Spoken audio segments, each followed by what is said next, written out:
Shout out to everybody who's tapped in. What up, man? I can't sleep. So I'm about to clean some cakes, man. I was wearing my military, those aren't military blues. Navy, SB Navies. Rob T, what up, man? Yeah, I'm about to clean some kicks, man. I went to a barbecue today and throwing the football around, playing with the kids, and got my joints nice and dirty. See what I was rocking.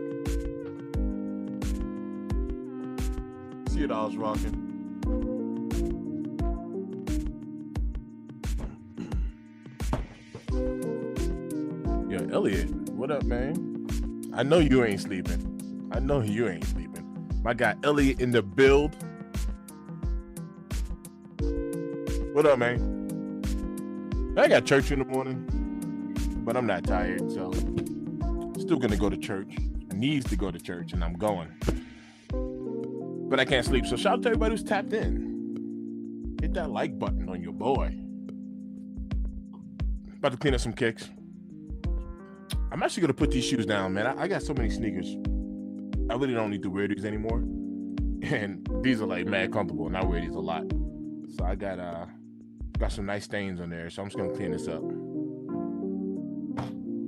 I'll probably end up wearing them again. I know I'm talking all that smack, but I'll end up wearing these again. But I'm still gonna clean them up. I'm gonna clean the bottoms up because right there when I'm pointing, these are gonna go right back on that display, even though they're used because I wear my kicks, but they'll be right there in that spot. Right, yeah. Chilling, bro. Trying to get some rest soon. Yeah, I feel you. You going to church in the morning as well? What the deal is. Shout out to everybody, man. I'm not gonna talk too much. I'm just gonna clean some kicks. Say what up. I appreciate y'all for tapping in.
Late night's gonna be live.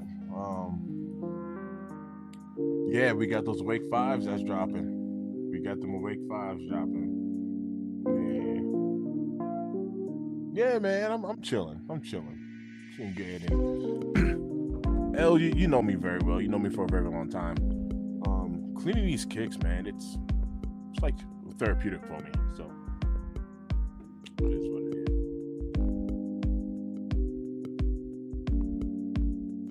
Yo, that's a good question, man. I've been hearing a lot of controversy about these unnumbered pairs. I'm gonna research it a little bit more. We'll definitely discuss that. Rob T in the build.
Hey,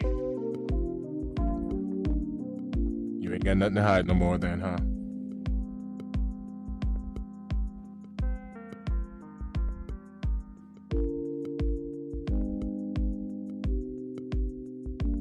Yeah, I think they're talking about going live. I think they will be live. I think the fellows are doing it. I probably won't be live because I got church.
No, I'm not. I'm not selling these. I'm just cleaning them up. Went to a barbecue. What time is it? 11:47. Well, anyway, for most people, it's gonna be yesterday. Went to a barbecue yesterday, man. Was out throwing a football, running around in the grass, and got these joints. You see how much dirt I'm pulling off there. So I'm just gonna clean them up, man. I like to clean my kicks. They don't got to be perfect, but I mean, there's plenty of dirt all throughout the suede, nubuck, obviously on the bottoms.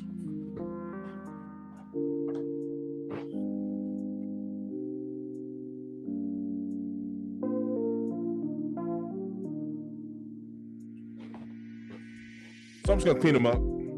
I like to wear my kicks, and then these particular pair right here is gonna go right there, right back on that display. Kind of like throughout my whole setup here. Some of these are used, some aren't. But just gonna clean them up, put them back on the display. I'll end up wearing them again. Just gonna clean up some kicks, but thanks for tapping in. Appreciate you.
Like I said, I'm gonna wear these again.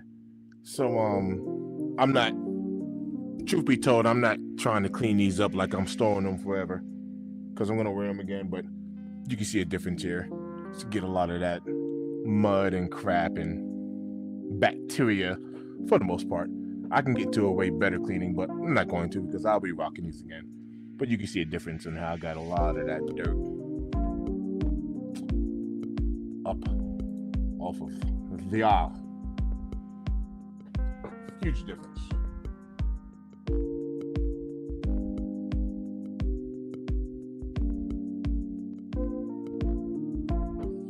Let me see what you got there, Al.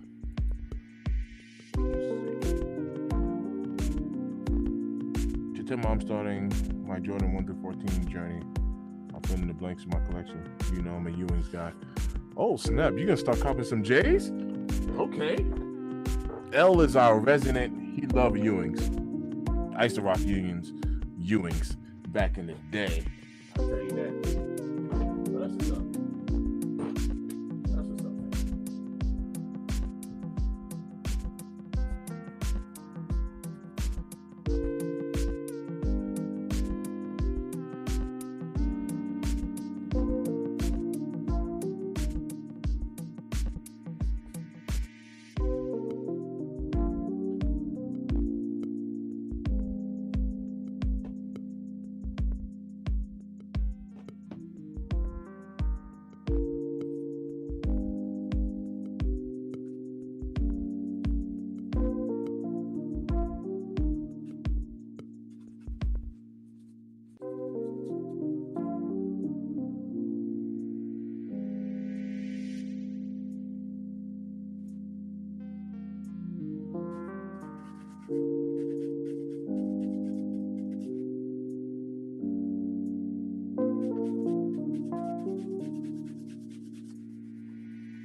Whenever I clean up suede or nubuck, unless it's really dirty, I really start with a dry method. There is a way to clean them up wet. On these particular pairs right here, I can clean this up pretty good. I did get a little wet, but I'm not dousing it. I mean, unless you really need to. Like, I follow this cat right here, right? Shulata.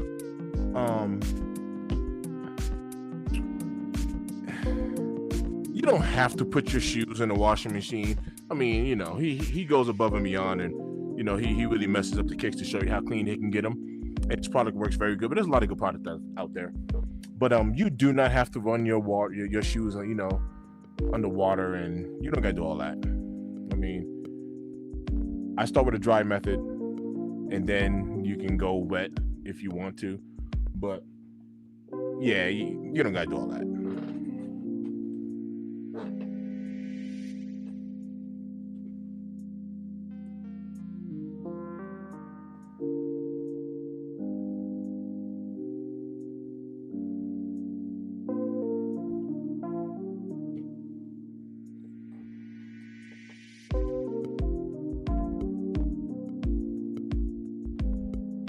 Now there is something called a suede brush. Once this dries, I can hit this up with a suede brush and kind of make it a little bit lighter. It is a little dark, but it is cleaning up. But pretty much start with like dry. Start with a dry, soft bristle brush, and then you just kind of get more abrasive from there. I'll kind of show you what I'm talking about as I clean up the other one. But already this mug is looking pretty good.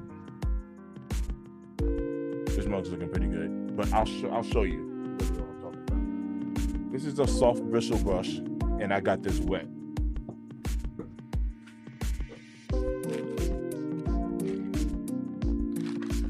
So I will start with a dry one. I will start dry.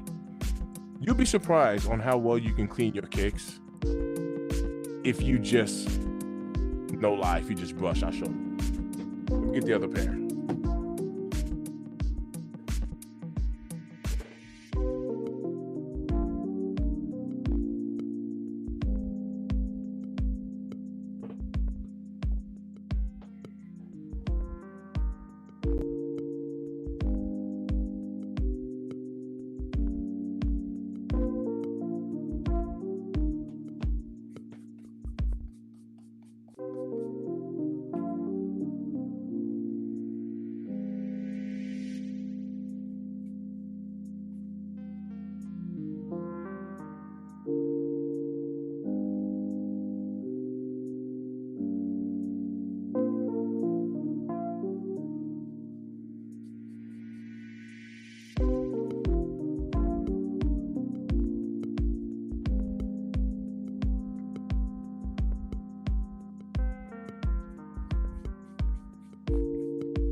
Everybody who's tapped in, I appreciate you guys, man. What y'all got going on tonight?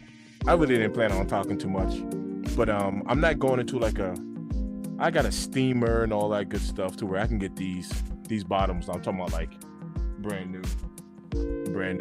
But I'm not even steaming tonight. I'm gonna literally put these. I wore them today at a barbecue, and I'm gonna put these right here back on this display.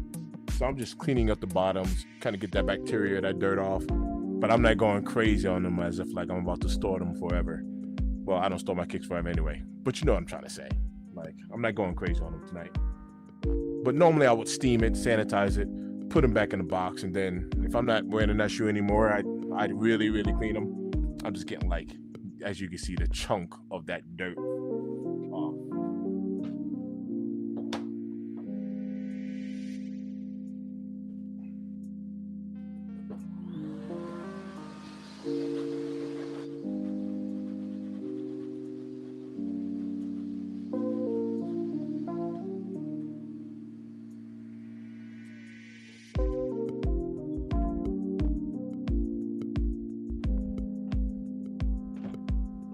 Let's work on this next one and take my time, get a lot of this dirt off. You know, yeah. Hey, I'm gonna tell you right now, fam, I ain't sponsored by Rejuvenator, even though I do have their product and they have good products. But I be using like a lot of products. I talked about this in our live on Saturday. Like whenever I go to like sneaker events, sneaker cons, anything like that, I actually support like small businesses as well. So when people got products, I show them my channel and be like, look, man, I'll buy your joint and, you know what I mean, give it a shot. So King Midas in the building. What up, King? What y'all got going on, man? Why y'all still up? Y'all hanging out with the old guy. I'm an OG. I'm an old guy. Yeah.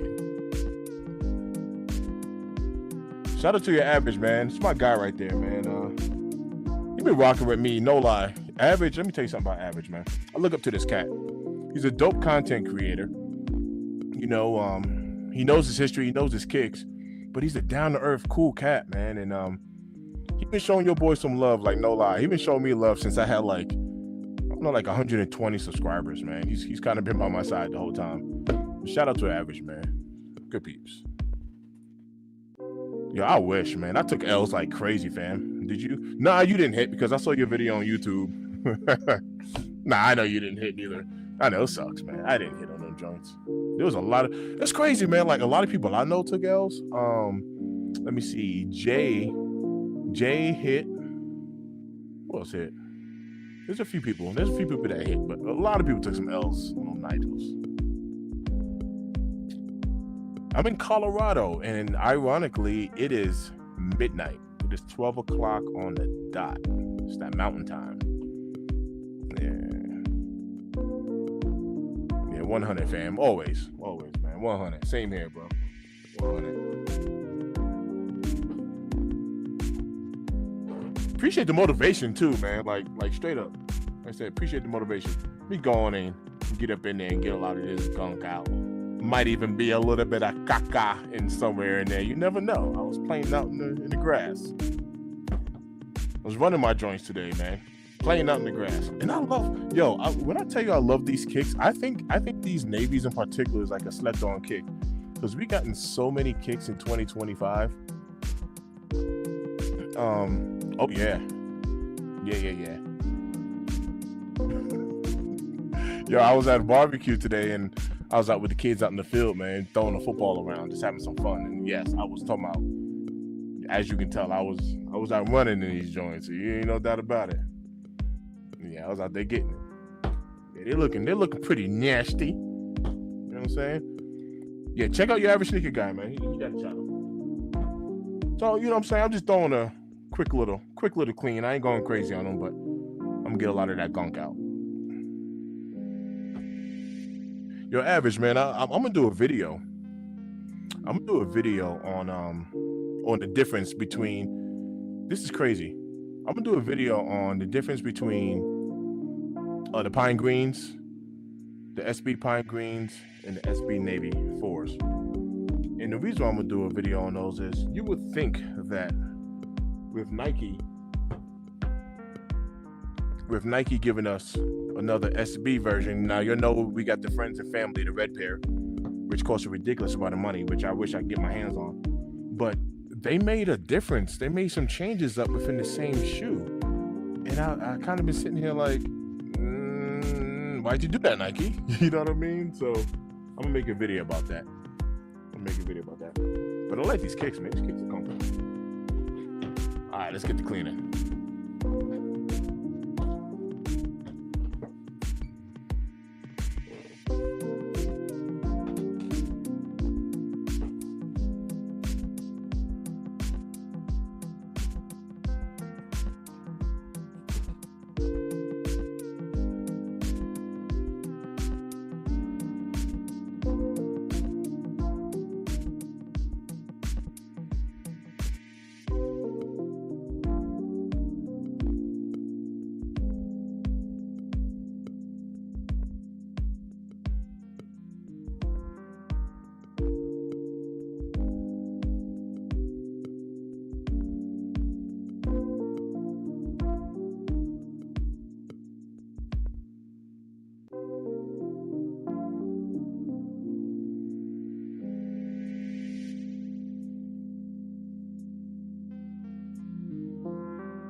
Your average said, I believe there should be some differences in these shoes. We can't keep buying the same shoes. And yeah, like though I do agree with that, because I do.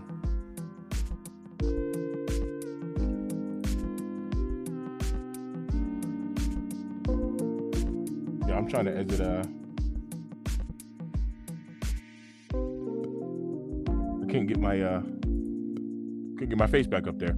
Though I do agree with that, with these SBs in particular, I was kind of curious on why would you change up, like kind of like the colors, the gum bottom is different, the tab on the back is different, that nubuck is different. It's like when it's the same line, if that makes sense. Now, if they got different styles of SB or whatever the case is, fine. But I'm like, why would you change up?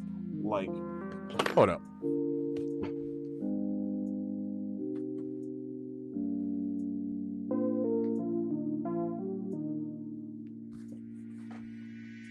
So this pair is dirty, so it's hard to tell.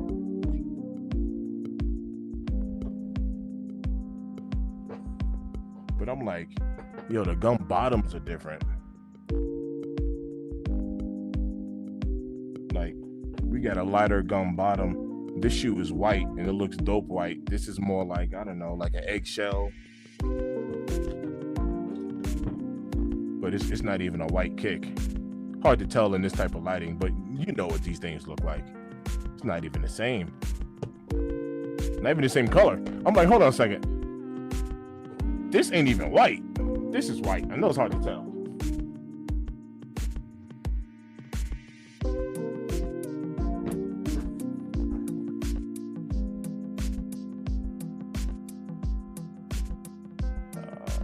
There we go.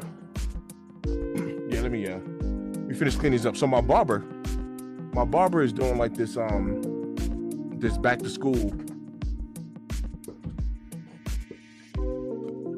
like this little back to school deal, to where we have new, I got a couple of pairs of Adidas over there I need to clean up.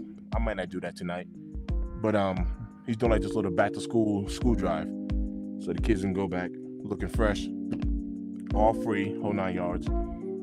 So he gave them to me to go clean them up, and I'm gonna bring them back to him. He's doing that sometime in September. It's out here in Colorado, but I think that's a real dope deal. He got people like donating pairs of kicks. Like, let me show y'all some of the donated pairs here.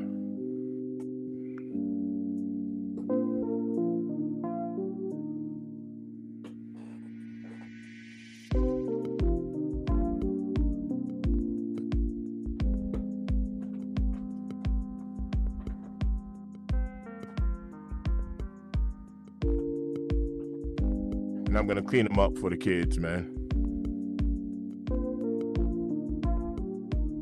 These actually aren't in bad shape, but I'm gonna clean them up. Throw some suede butter on there. Get this thing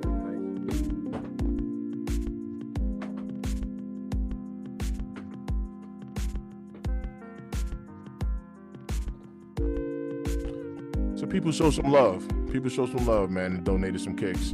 Now I'm just gonna clean them up.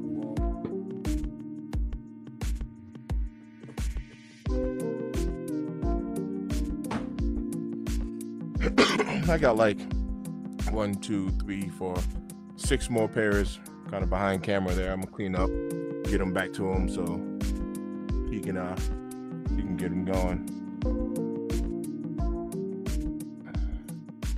Fact in the build. What up, man? What up, bro? Thanks for tapping in. Salute, major salute. So on the neighbors, I wouldn't want that creamy white on them because it would flow.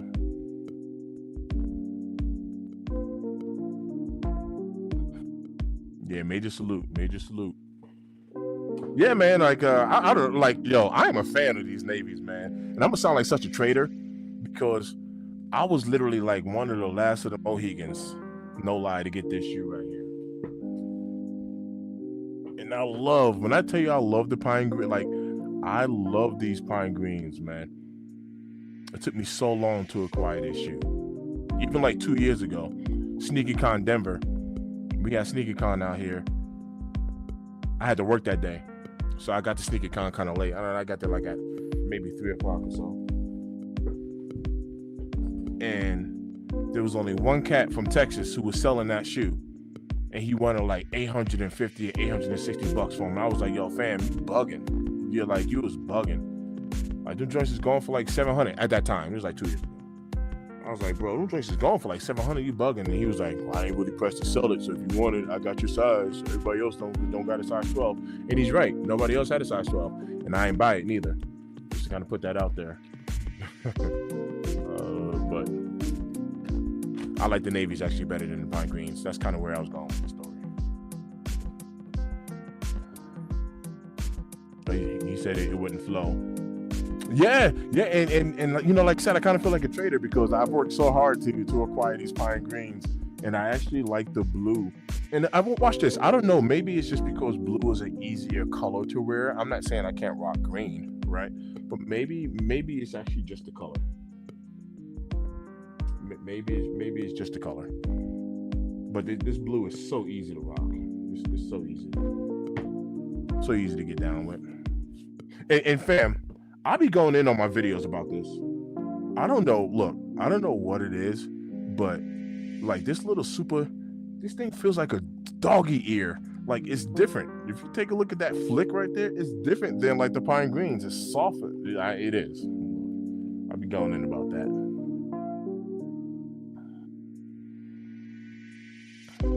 Yep, you had to trade up late for the pine. Yep. Yeah, man. He said, let me see. If I'm being honest, I think the Navy might be the best looking non-OG4 that I've ever seen.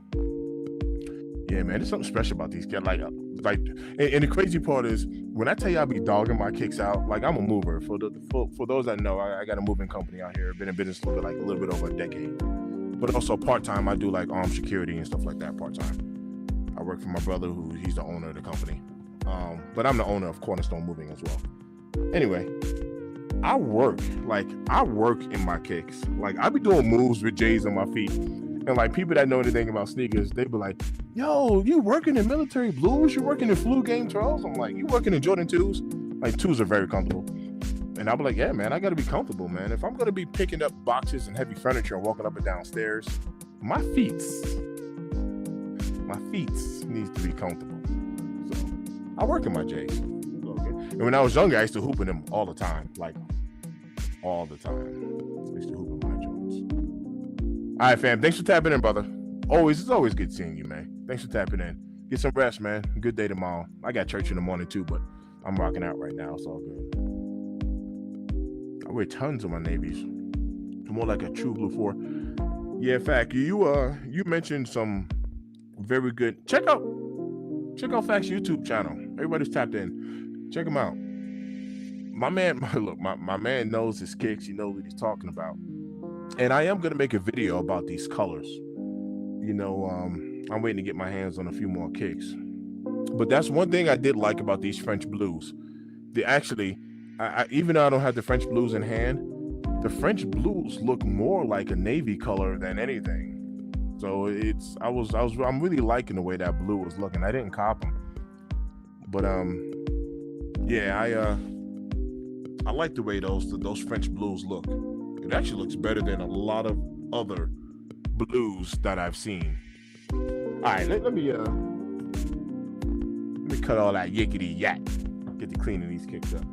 You see, I did one. I'm not going crazy on them. I'm not going to steam them and all that stuff. But you see the difference there.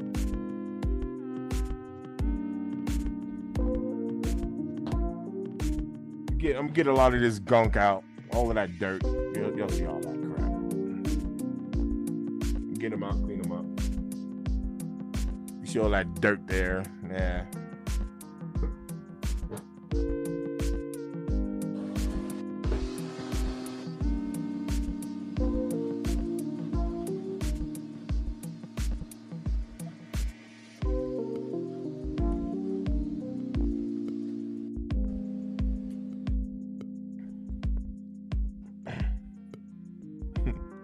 Caca.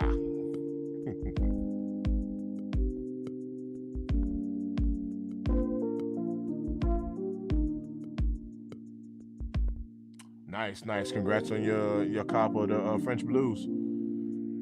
Yeah, they're all a little bit darker. Yeah, that's dope, man. Congrats on that.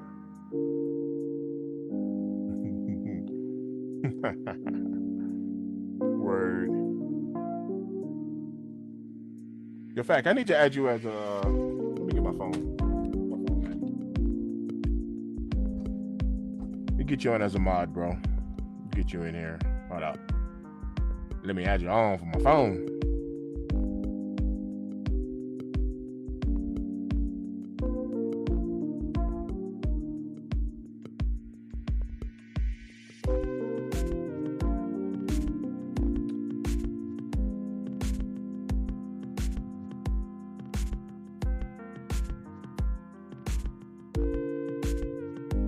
All right, Fact, I added you on as a moderator. You are now a mod on my channel. Yes, there are multiple options we can definitely hit. I'm gonna clean this up pretty good, but like I said, I'm not gonna steam them today. I have you as a mod on my channel. Just a heads up, man. I've been thinking about starting like a channel membership, but I want to do something special. I don't just want to have like just a regular little membership or whatever. Like I want to do something special. So I've been brainstorming and working on some things, behind the scenes. But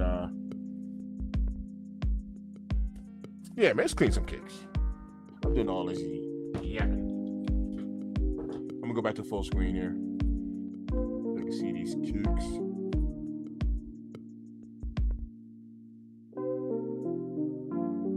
Oh snap! Congrats, man! You hit on the Nigel one lows. Yeah, man, that was a hard cop. There wasn't that much stock out there. That was a difficult cop. I'm still, you know me, I'm still waiting to hit on my. I'm still waiting to cop these doggone these undefeateds.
Yeah, man. Fact said, I wipe my bottoms after every wear. Yeah, So here goes the weird part. I keep these, in particular. I keep I keep this particular pair right here, like on my display. But and it's weird that I do that. Number one, I have more than one pair of these. But so I can totally put like a DS pair on there and whatnot. But I don't know why I keep them downstairs in the basement. But my shoes, like my everyday wear shoes, I wear these like a lot. This is like part of my daily rotation, and I have those upstairs. I'm talking about like wet cement fours, bread 11s. I doubled up on that because I love my bread 11s. I don't know. I got so many shoes. Obsidian ones I wear all the time. Flu Game 12s, Jordan 2 black cements I wear all the time. My white cements, yo, I dogged my white.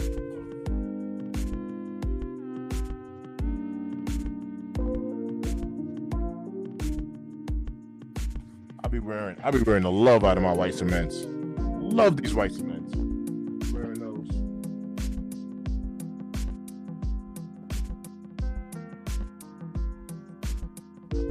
Yeah, those like my daily wears, and I got a bunch of Jordan ones that I wear for work. But we talking about like Gore-Texes and all types of stuff. I be wearing all these joints. Got a bunch of Jordan ones I wear for work. Love ones. Yo, it's very therapeutic for me, bro. Like Elliot Armstrong, he's in the comments there. This dude he's like a brother to me. I'm closer to Elliot than actually my blood brothers, I'll tell you that. Elliot knows me very well. Share something personal with you. I got a driving offense back in 2010. DWAI. Drinking and driving. That stands for driving while ability impaired. This is back in 2010. Since then, I found other ways to kind of cope with stress and cope with life and just cope with things. And I stopped drinking, So this October 15th makes 15 years of being sober. I'm a church drummer. I drum in church. There's a couple of things that I do. But cleaning shoes is very therapeutic for me. It's a coping mechanism for me. or mowing the lawn. There's a couple of even when I'm doing a move, certain moves is actually therapeutic for me, so I don't even feel like work.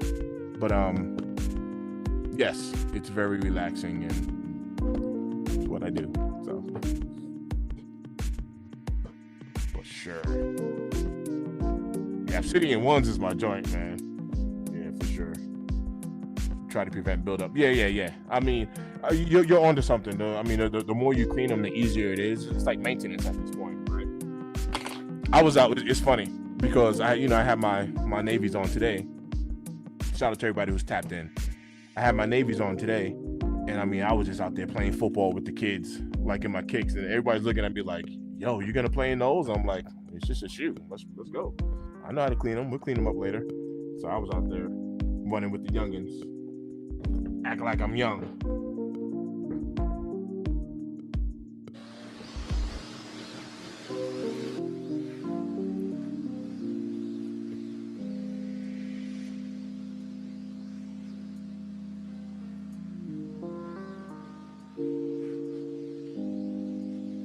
Running with the youngins. Yo, what are you? The truth in the. What are you doing up, brother? We too old to be out here playing in these streets. What are you? Nah, I'm just playing. But I couldn't sleep, man. I'm out here cleaning up some kicks, brother. What you got going on? I didn't get a chance to get in your stream earlier because we were streaming as well, but I know you were streaming. So tell me, did you cop those Nigels? What's the deal? What is the deal?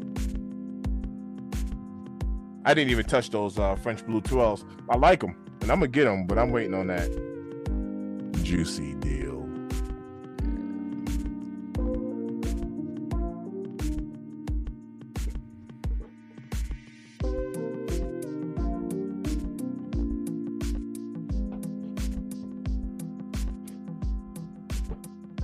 All right, let's work on that good part. Work on this right here. Get that going.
Yo, Truth, I'm actually glad you in here.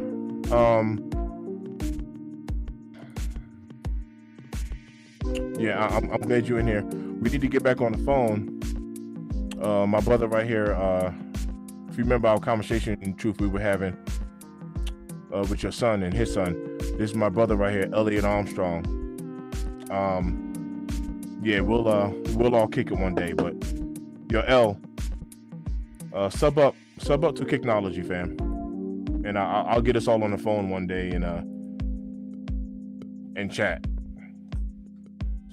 Fellow brother in Christ as well. So yeah, man, for sure.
Yo, Elder, let me share something with y'all real quick. Yo, let me share something with y'all real quick. Totally off topic, but watch this. Yo, peep this. This is how I know my pastors. This is how I know my pastors be peeping my content on the low. They don't be saying nothing, right? They're not subscribed to my channel because they be creeping on the low. But a couple of Sundays ago, pastor was on the pulpit, and she goes, "You gotta love God more than anything. You gotta love him than your husband. You gotta love him more than your wife. You gotta love him more than your Jordans. You gotta love him more." And I was like,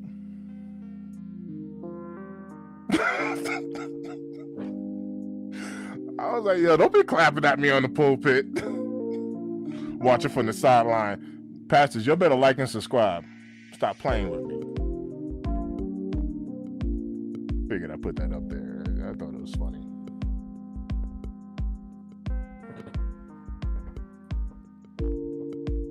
Yeah, she did. She did. I was like, man, you be peeping my stuff, Pastor. You know you like my content. Stop farting. I wanted to throw that out there.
Yo, you ain't never lie. And fam,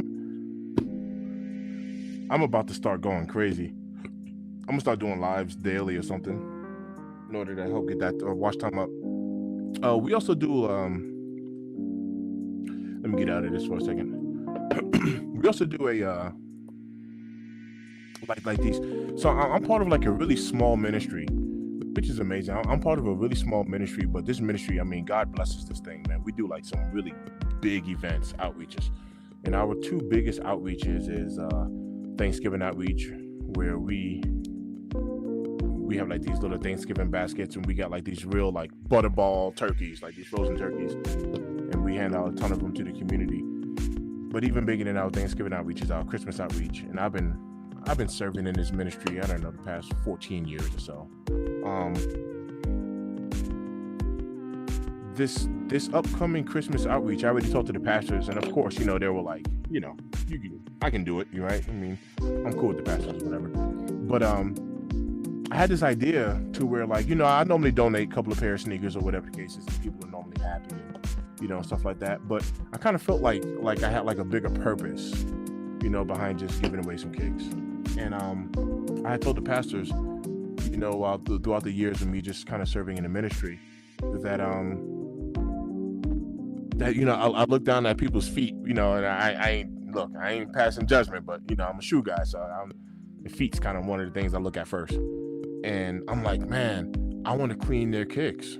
So on the next outreach, I'm gonna have like a little shoe/sneaker cleaning stand, and I want to clean your feet, you know, and it's ironic because I want to serve that way, which brings humility to me because, you know, Jesus did feet, right? And arguably so, sometimes feet's part of the nastiest part of one's body. It makes contact with the ground, right? But I actually want to serve and clean people's shoes, man, so they can maybe you're not walking away with a new pair of sneakers or whatever. So in addition to the toys and the hot food and everything that we have during our, you know, Christmas outreach, you're gonna walk away with some clean kicks or shoes or whatever, sandals, whatever you got on. It'll be in December, so if you got your sandals on, that's crazy. But you'll understand my point. All right, let me get back to it, man. Y'all go ahead and chat it up in the comment section so I can focus on these kicks. I like that. I like the engagement.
Yo, Truth, you say you haven't cleaned? Wait, hold on.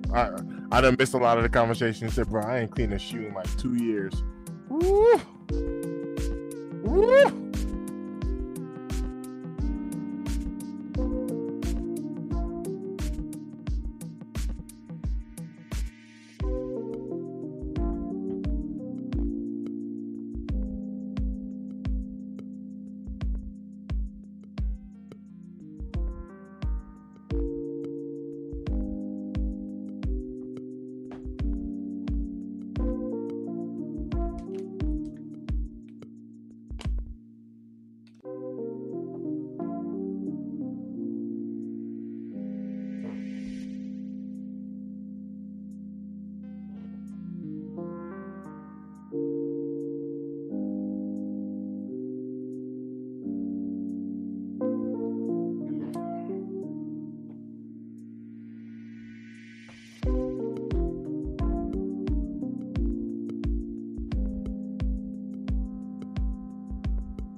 Yo, Fact, you are. Yo, check this out. You see, look, I told y'all, man, Fact knows a little. Peep this. M-Tip, look like those laces. Look a lot like the red Air 4 laces. That is hilarious because I don't have the red Air 4s yet. I'm waiting to, waiting on a friend to see if I can get the hookup on those. But those are the laces from here.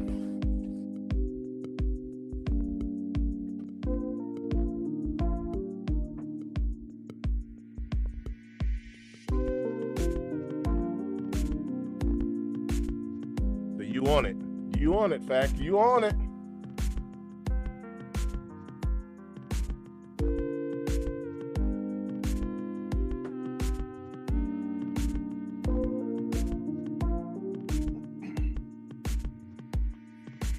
You was on it.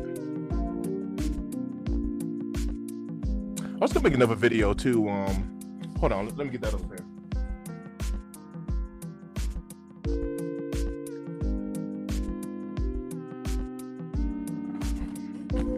On how I took away the swoosh.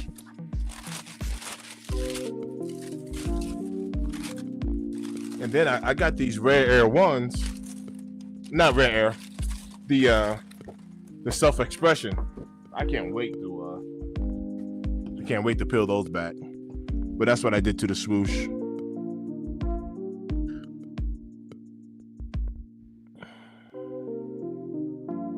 Now I seen videos out there. That they use acetone, and I mean they gotten this swoosh like very red. I actually don't want it like red, but that is like a vibrant red. But sure. Now, I can't wait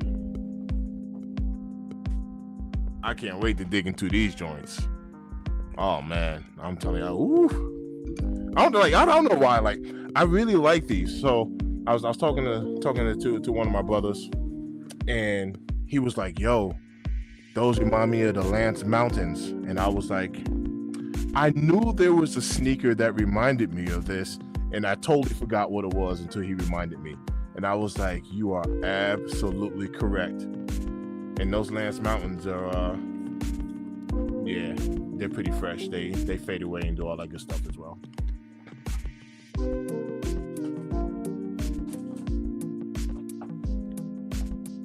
Man, shout out to everybody who's tapped in. What are y'all doing up? That's number one. Why are you awake? That's the first thing. Let's talk about that real quick. Why are you awake? Let's start right there. What's good? Water looking nasty. Look at that. So I had to change that water out. Guys, I don't want to clean the bottom of my shoes and then putting that same water on the top. That nasty. Jordan Junkie, just waking up. Okay. All right, that's fair. That is fair. Sig in the build. What up?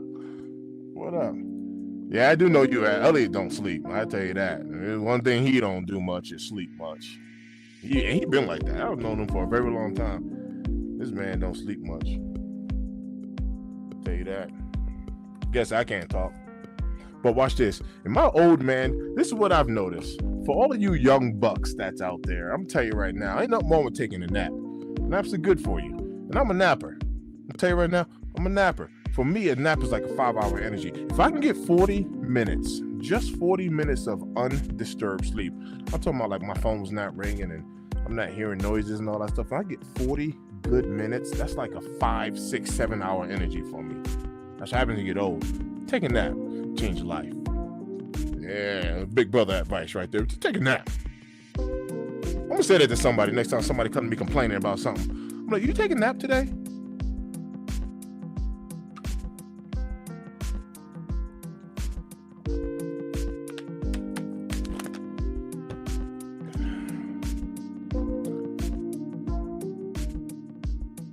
You see? That's what I'm talking about. Power nap. All right, let's go ahead and clean the top of these bad boys. Time is at 11:50. Oof.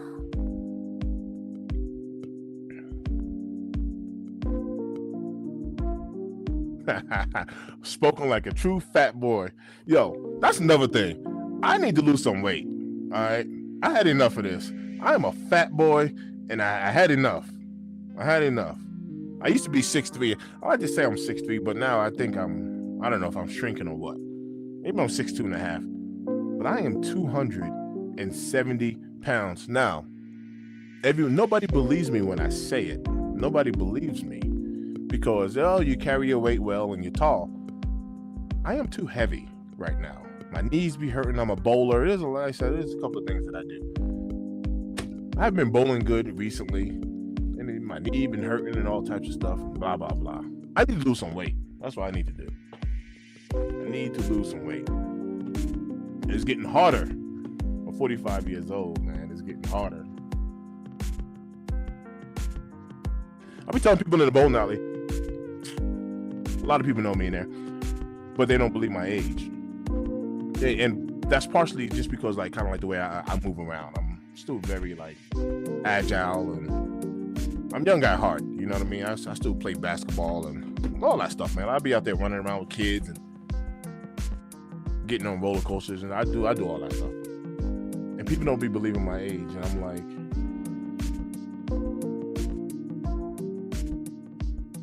my body don't heal the same. That's the difference. When I injure myself now, I don't heal up as quick as I used to.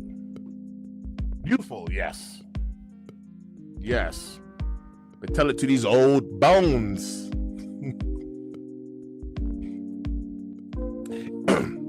Yo, I want to learn golf. Yo, L, do you golf? Like, we've gone to Top Golf, like, playing around. You know what I mean? Look, I'm just actually happy I can actually hit the ball. I can't tell you how many times I done swung that club and I'm like this. I'm looking, right? I'm over there like this. The ball's still right there. You know what I mean? Just like, hi, forgot me. You know, so golf is a sport that I actually like to play.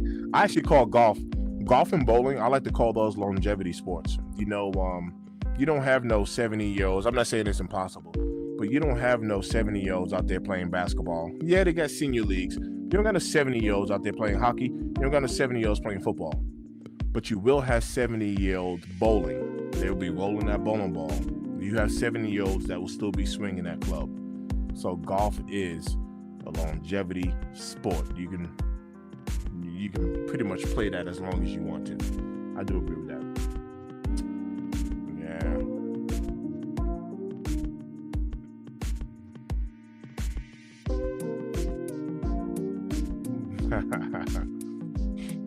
Yep.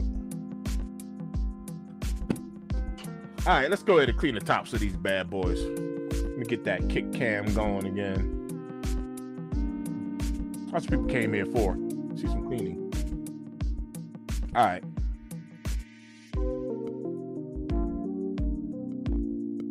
Nah, he said, King Mighty said, I play golf, but I'm super trash. Super. Yeah, me too. I'm terrible at it, but it is fun. It is fun. Fun indeed. It is fun.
I'm gonna tighten up a little bit on that right there. Clean that up a little bit. I'll do the same with this pair. Take a look here. See. We'll get that cleaned up. Shout out to everybody who's tapped into the build.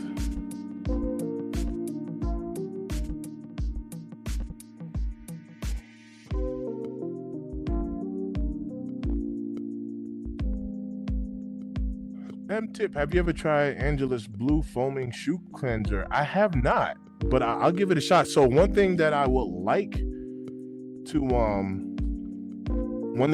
do would start getting into like restorations as well. I'm pretty sure it will be just as therapeutic as cleaning. You know, I remember a little while ago I was hosting like a little cleaning. You know what I mean? Just cleaning some kicks. I cleaned up like a bunch, like 15 pairs or some nonsense. And somebody was like, and more than one person said it too. They was like, "Yo, if I send you my kicks, would you clean them?" And I was like, "I sure would." So I'm gonna have to try that product out. I'll give it a shot. That is a very good question. Fact said he cleans after every wear. What I normally like to do is I like to do like a little maintenance. So I would wipe them down. You know, I will wipe down the outsides frequently, you know, pretty frequently actually. But I say that as I think about my Flu Game 12s, which I've worn probably about 5 times, and I haven't cleaned them again since then. Those probably the most wears that I've done out of them. Those upstairs. But yeah, I definitely try to keep them clean, you know. Generally I have like this little theory of, you know, just keep them clean, and you know, you always get compliments on them. And like watch this, here goes a pair, no lie, here goes a pair that I wear a lot, like a lot. Peep this. Let's get full screenage.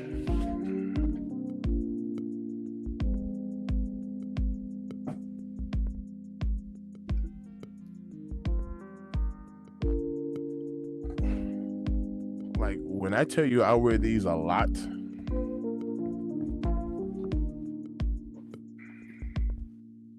I wear these joints like a lot.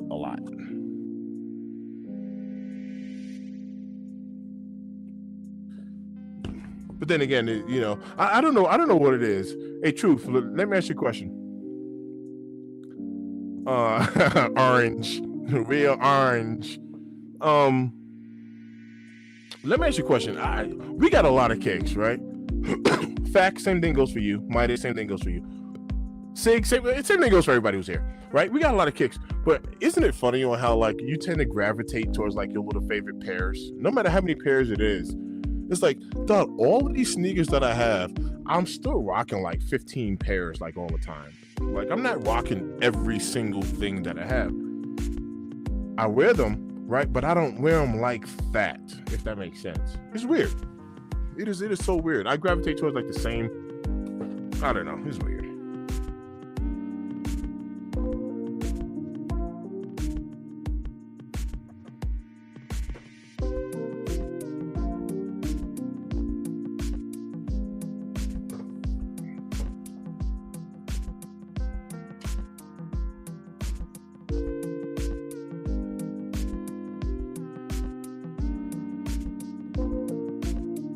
I agree with that. I agree. See, look, Red Jordan 1s all the time since 2015. I know it's so funny how like that works out. It's so funny. That same. Yep.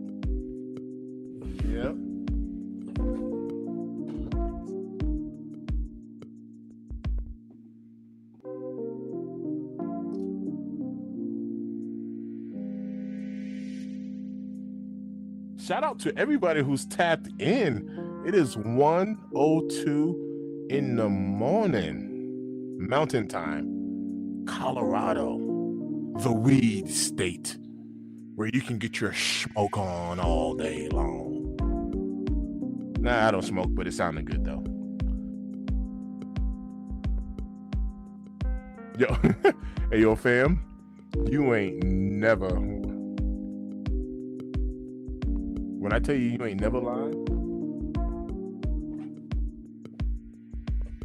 when I tell you you ain't never lied.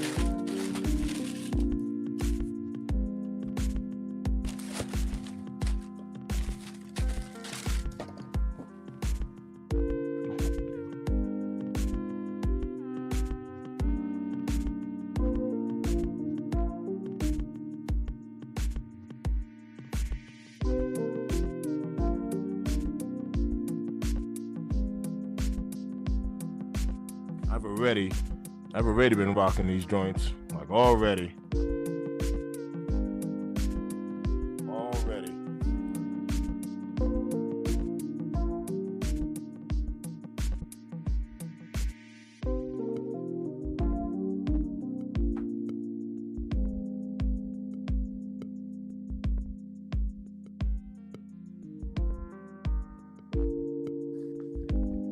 And I'm so guilty because I have not worn my brick by bricks yet.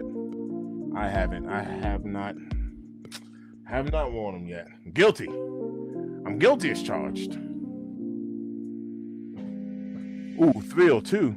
That's that East Coast time. That is that East, sir.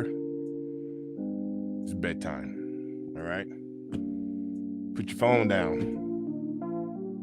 Nah, I need the hours. You can keep. You go to sleep, but you stay on the stream. Yeah, do that instead. Hood Rich Jr., where you at? 2:04. Are you like Chicago? Nah, that's an hour earlier than me. I'm bugging. 2:04. Where is that? Where you at? Yeah, where you at? Texas. Oh yeah, that makes sense. Makes a lot of sense. That's what's up. That is what's up. Yeah. I agree. I definitely agree with that. I made a video about how I can totally see that becoming like the next $1,000 shoe. You know, man, it's so crazy. Man, let's talk about these undefeated forwards for a second. Let's talk about it. Number one, I'm gonna put y'all out there. Like this video because I'm telling y'all right now, your boy M-Tip I don't got these kicks yet. That's number one. Everybody's putting out their little videos. You know, there's a ton of quality control issues. I've been watching more videos on it today, you know, but these kicks are going to be coming home. Like, they're going to be coming home. But, there's been like a bunch of like quality control issues. And I kind of got on my soapbox earlier about this because you know, typically, generally speaking, which I understand, right? I mean, we've been in this game for a very long time.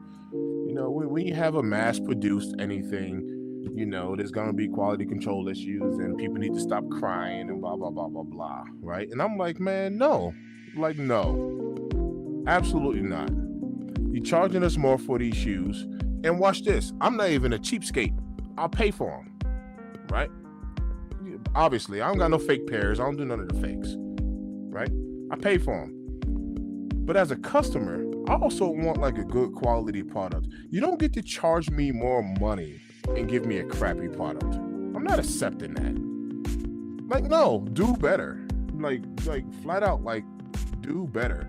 They got QC for a reason. Like, maintain your quality. I understand every pair is not going to be perfect. I understand that. But I'm like, man, I was on my soapbox earlier. Look, I'm a mover. I told y'all, like, I move furniture for a living, and I provide a service to my customers. My customers pay me, right? And I have to perform a certain way in order to get a tip and extra money, and obviously I collect pay from them. But my whole point is I provide a good service. Man, I don't get to charge you top dollar and give you a crappy service. It doesn't go hand in hand. If I'm gonna charge you a lot, you get what you pay for. You're gonna get an excellent service. So when my customer says, hey, Derek, can you take that nightstand and put it upstairs into the attic? And I take it upstairs and put it in the attic, and they go, I changed my mind. Can you put it in the basement instead? I'm going to put it in the basement instead. And if you change your mind again and say, put it in the garage, I'm going to put it in the garage. That's the type of service I'm going to give you. That's what you're paying for. I'm not gonna charge you top dollar and be like, nah, chill, lady. I ain't touching it more than once, and that's not how I move things. You move it your damn self. I don't talk to my customers like that. I don't treat them like that. So I do have a certain level of expectation when it comes to these sneakers. I understand it don't got to be perfect, but I'm talking about like obvious QC issues. Nah, man, it should never make it off the production line. Because I guarantee you, here goes another thing too. I got a lot of rich customers, and when I say rich, I'm talking about like, man, I be in like these fancy homes, like $4, $5, $7, $10 million homes. I got rich customers, right? And they have very nice cars, and I have yet to see like any one of these Bentleys or Ferraris and Maybachs and all these cars that I be seeing, right? I see McLaren so much, I don't even get excited over McLaren anymore. But when I look at my customers' cars, like I've never walked up to a customer's car looking at their whip and they're like, yeah, it kind of came with a big old scratch from the factory, but it's cool. No, they don't deliver cars like that, bro. They don't. People ain't paying all that money to have some factory defect. It ain't happening. My bad. I was on the soapbox there. Excuse me. My bad. I got back on the box again. My fault. We're gonna do some of these comments, man. My bad. I got to talking a little bit. All right, my bad. Fact said, we need a collection vid from you, M-Tip. And I've gotten rid of some stuff too. But yeah, that's actually not a bad idea. What is the oldest pair you haven't yet worn?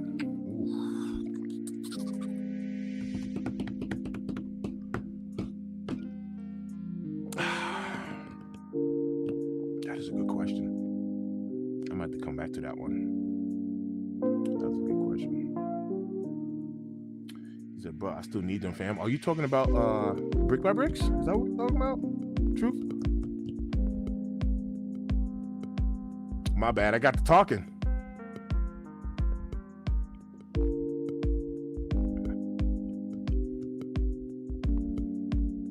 You see, them B-grade shoes should not even leave the factory. I agree. And if they do, you put them in the outlets. And that's another gripe that I have. I understand the business side of things. Some people, like watch this. If you're not in tune to the market, you would naturally think that if you go to an outlet, it's automatically on sale, right? So now I'm taking the side of like that, maybe like that grandparent, kids going back to school, and they're like, what'd you like for back to school? And they're like, hey, I like a pair of sneakers. You go to the Nike store, or maybe they don't tell them to go to the store, but they just send them a picture or something of what they like. And they're like, oh, okay, all right. You want this Air Jordan 1 Rare Air? What size? I'll get it for you. So, of course, this grandparent goes into the Nike outlet, right? And what do you see there? Now, even though the Rare Air ones ain't there yet, I'm trying to prove a point. Nike still have a lot of items at the outlet for retail, full retail price. And if you don't know any better, somebody might go buying them thinking naturally, I'm getting a good deal. It's at the outlet. Shoes look good or whatever the case is, at least good enough for them. And they're paying full retail. And I'm like, man, what a ripoff. Like, what a ripoff. At least put a 10% saving. Let somebody save the taxes on the shoe or something like that. I mean, at minimum. I'm talking about minimum. But how dare you put a shoe in an outlet for full price? And like I said, I understand the business concept of it, right? I'm a business owner, so I understand it. I don't like it. I'm telling you, I don't like it. Right? Talk about taking advantage of people. So you're right. Them B-grade joints shouldn't even leave the factory, and when they do, they should go to the outlets. So this is why you're getting a discount on it, right? It might be a little blemish, it might be a little flaw. Look, our bad. So you get the shoe for a little deal. That's 100% love, man. That's 100% respected. Nope. Charging you full price for B grades, man. And once again, I ain't trying to come off as a complainer. I ain't none of that. I'm speaking from a consumer and from a business owner side of things. It ain't fair. I'm telling you, like that's not fair.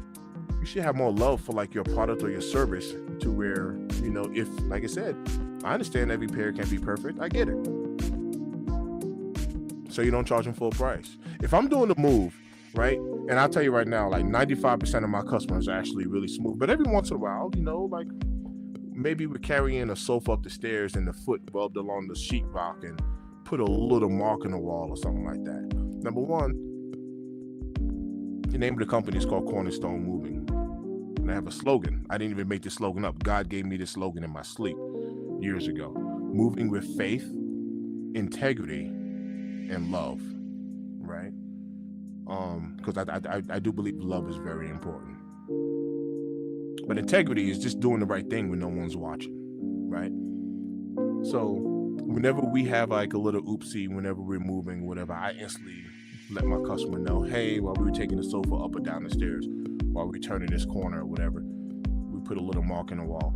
95, 98% of my customers, probably even 99, no lie, it's a very high percentage, are gonna be like, Derek, don't even worry about it. It's all good. Thanks for letting me know. We're good.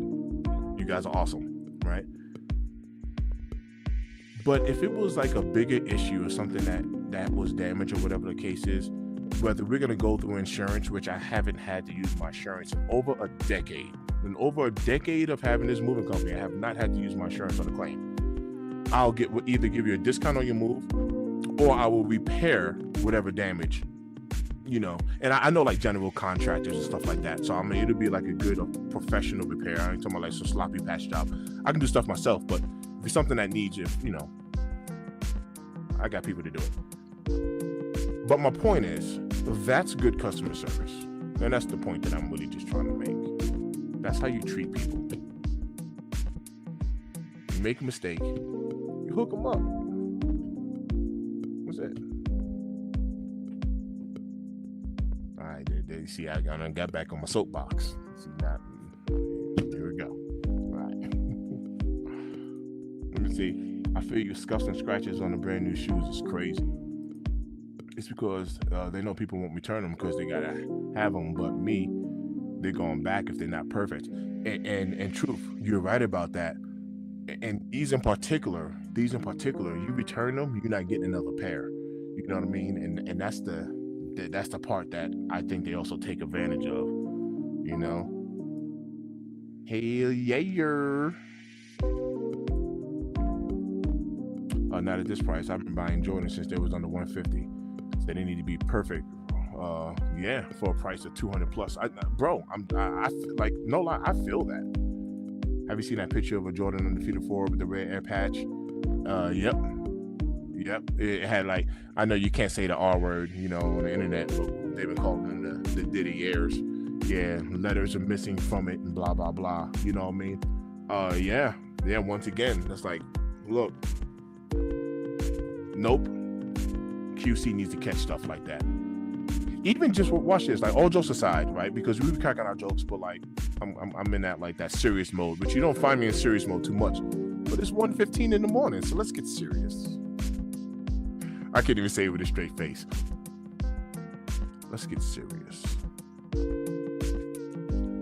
This is a serious talk with M-Tip, where we get serious.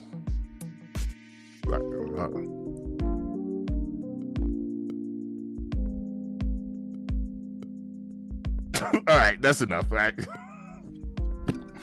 I need Jordan Taxi shoes. Yeah, Taxi's a dope, man. I actually see Taxi 12s. I can see those performing pretty good. I'm still gonna get my hands on these French Blues. Yep, I want the best for 185 to 225. I agree. Fact said, that's right. I'm in the carpet business, and if I ever deliver a rug with a big stain on it, I'm gonna be out of business. Right? Hard facts. Oh yeah, okay. All right, my bad. You're talking about undefeated 4s. You still need them. Yeah, fam. I thought I was the last man. I felt like Will Smith in I Am Legend when it comes to the undefeated 4s. I felt like I'm literally all by myself talking to Frank or whatever that guy, the postal guy. Frank, how'd you get out here, Frank? Like, I felt like I was the last person, and now I know I'm not alone. So thank you for being there with me. And I'm paying $20 for shipping. Yep, we got God. Truth said he's heading out, family. Happy Sunday. God bless y'all. Make sure you hit that like button. Truth, thanks for tapping in, brother. I know I'm out here rambling, and it is early morning for most. So thanks for tapping in, man. Bless you, brother. There's always love on this end. L said, facts, I have been there. Tap that like button. All right. Y'all just sit back and listen to some music. Let me tell you what I'm going to do. I just ordered an electric standing pen with 8 interchangeable heads, $37. I've customized my Jordan 1s for a more personal, self-expressive look. Yo, I'm curious to see you on, like, make some content about that. Show me what you're doing with that. I am interested to see how that turns out. That is dope. Because, man, I feel so bad. I don't remember. No Regrets is actually one of them. So this right here is actually one of them. He got a YouTube channel. I support him and purchase his product. But I've seen people cleaning and they have like an impact driver, you know, with a harder, like maybe some of it's like a wire brush or whatever. But anyway, you know, they use a drill or impact driver, and you know they're using that to clean the bottom of their shoes, which I'm sure it's actually very effective. Does a lot of scrubbing, you know. But I don't know. I like doing it by hand too. So. All right, so I have, man, what do you call this? I have more of these. I just gotta find them. I know I got like a whole pack of them. I'm trying to remember the name of what they call that right there. Very rarely do I actually use like this metal brush right here, which you can use on suede and nubuck. It's gonna be like super abrasive, so you do not need to use that right there. This right here is all rubber. It's nice and soft.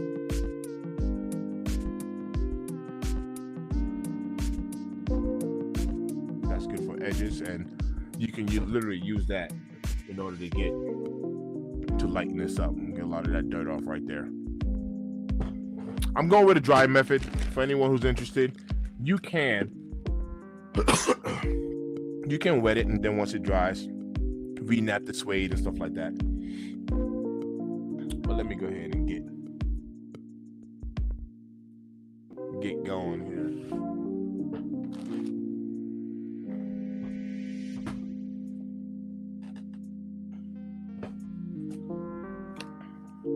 There's also what we have, what's called a suede eraser. So between you re-napping the suede,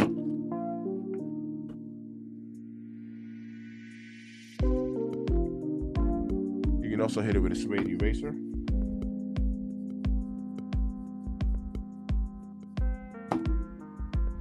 Suede eraser.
said, I never tried a suede eraser, Sig.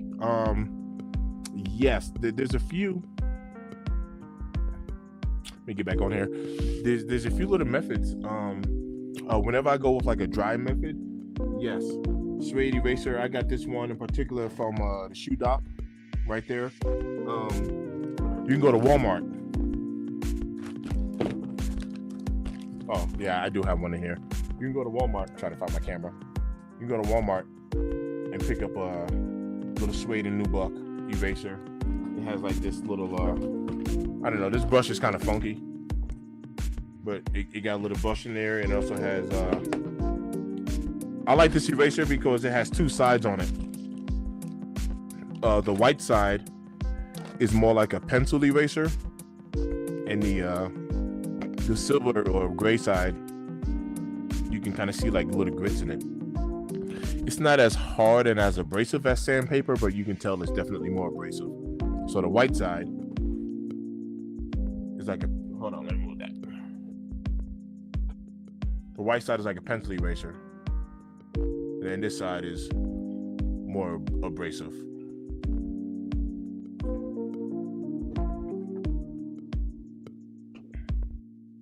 And like I said, it also comes with this brush as well. It's a funky looking brush, but it's like rubber. It works pretty good. All at Walmart.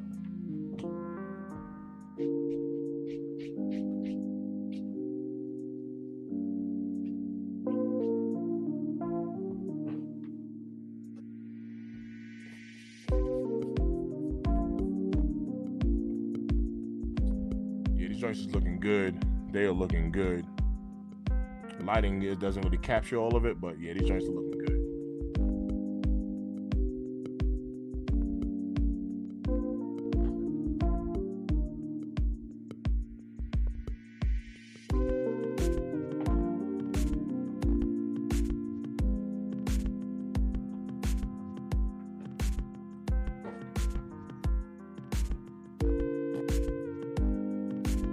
Hey, good night, Fact. Thanks for tapping in, man. It's always a pleasure. I know it's like super early morning, but thanks for tapping in. He said I'm gonna leave the stream running. Hey, man. I'm gonna tell you right now. For anybody who is into or interested into this this YouTube thing, man, social media or whatever. I don't know how other platforms work. You know, because YouTube is like my main thing. Matter of fact, I'm kind of bad on posting on X and Instagram and Facebook or whatever. I'm pretty bad at posting. Because I'm a busy guy, man. I don't be having time for all that. However, if you are ever interested in starting a YouTube channel or what have you, I am more than willing to help out and teach people, you know, some tips and tricks about getting monetized and stuff like that, because it's such a weird thing, man. For some it's easy, for others it's medium, and for some it's hard, and for others it's impossible. And but I tell you this, like it's worth it. You know, if this is something or you want to get into or whatever, it's totally worth it. But and I'm gonna make a very, very bold statement. Because we have like a lot of individuals, right? We have a lot of unique people, man. Like it's just the way that we're created, man. Like we're such a magnificent species of individuals, to where like you would think. And I'm using this as an example. I'm not poking fun at anybody, right? But you would think like I don't have the personality to be on YouTube, and I will tell you, you do. Even if you have like the most boring. You remember that guy? I don't know his name, but he got like that. Clear eyes or dry eyes. You want something for your eyes? You right? I had a teacher in school that used to talk like that, and I mean, you want to talk about like perfect opportunity to go to sleep? Yeah, that was it.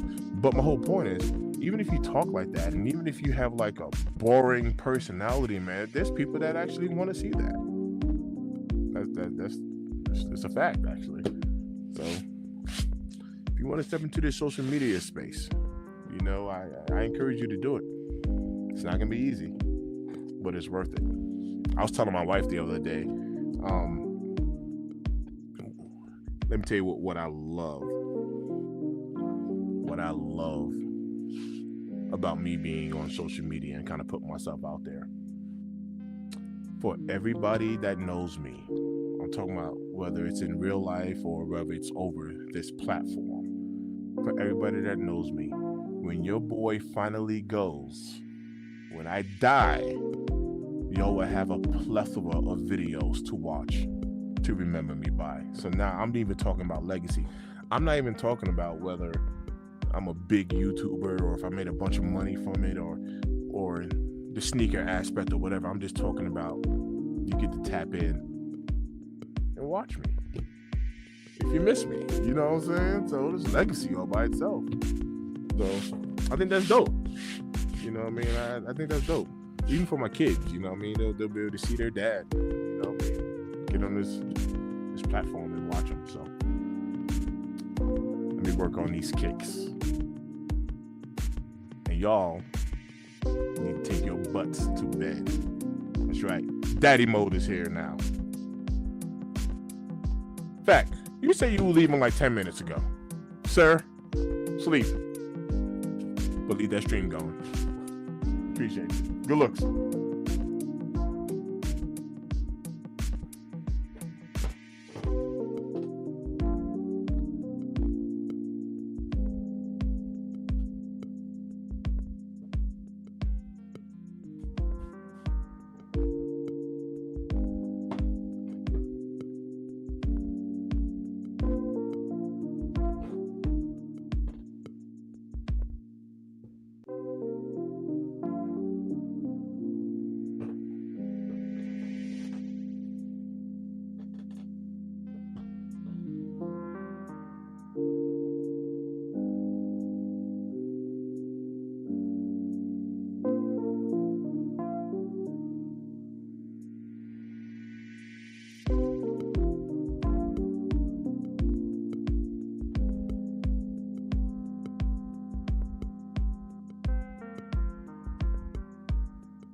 These joints is clean, man.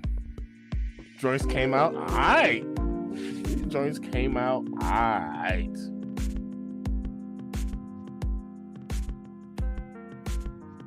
Fact said, I don't care what anybody said. That's my sneaker of the year right there. And I have the breaks. And I have undefeated. And I just got the Nigel Lows today. Not in hand. Yo, congrats. Yo, man, like, I think this shoe really went underneath the radar. Like, I really think he did. Oh, the bricks. Yeah, I said bricks, but yep, bricks. Yeah, this shoe is like underrated. This SB is underrated and mad comfortable. Like I love the SB lineup. Like I really do. Man, I wish I was able to get my hands on that red pair. I think that red pair looks so dope. Good looking out, L. So nicely done. Y'all streaming tomorrow for the awakes? I believe they are. I think they say they are. That's gonna be at 10 o'clock. Eastern. Oh snap! I got my time zones mixed up because that's at 10 o'clock, which is only 8 o'clock this time. Because I was naturally thinking 10 o'clock I'm gonna be in church, but that's only 8 o'clock here.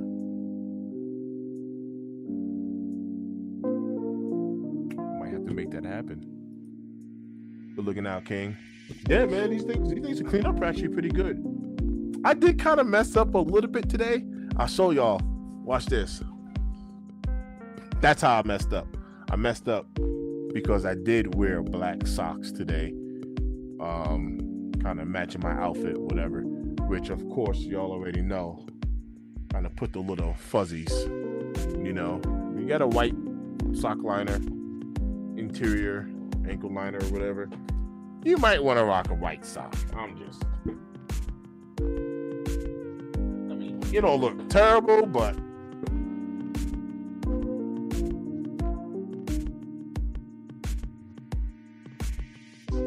that all happened today. All from a black sock. Yep. So, how you can get that out? There's multiple ways. Number one, you can use your good old-fashioned hand and just pluck them out. Start pulling those out, right? But they also got a fabric shaver, which I have one. It's upstairs. I had it downstairs, and my wife came down and took it, so it's upstairs somewhere. But use that fabric shaver and just shave the inside. Take out the laces so you can get up in there. Just shave the inside, and you don't gotta pull it by hand. You don't gotta try to do that. If you care about the interior of it. I do have more kicks to clean. Look, I'm gonna be honest with y'all. It is 1:36 in the morning, and I'm not tired. So I started playing this game, and I work a lot. So when I have time, yes, I game. So I started playing this game, and I'm terrible at it, but I'm starting to get a little bit better. It's called Dead by Daylight on my Xbox, and I think I'm about to play my game a little bit because I still ain't sleeping. But I do have more kicks to clean because, like I mentioned earlier, shout out to everybody who's tapped in, all the new people that's here. My barber is doing like this, like back to school, like shoe drive. You know, he's hooking the kids up, you know, with some free kicks. And he gave me quite a few donated pairs and I told him I'd clean them up for him so these kids can kind of go back in style. So I got a bunch of Adidas here off camera that I got to clean up. I got me a couple of Nikes back here that I need to clean up, but I'm not going to do that today. Thank you. A lint shaver. Thank you. I lost my words for a second. Blah. Excuse me, sir. Thank you for that, but hold on a second, because you think I'm playing.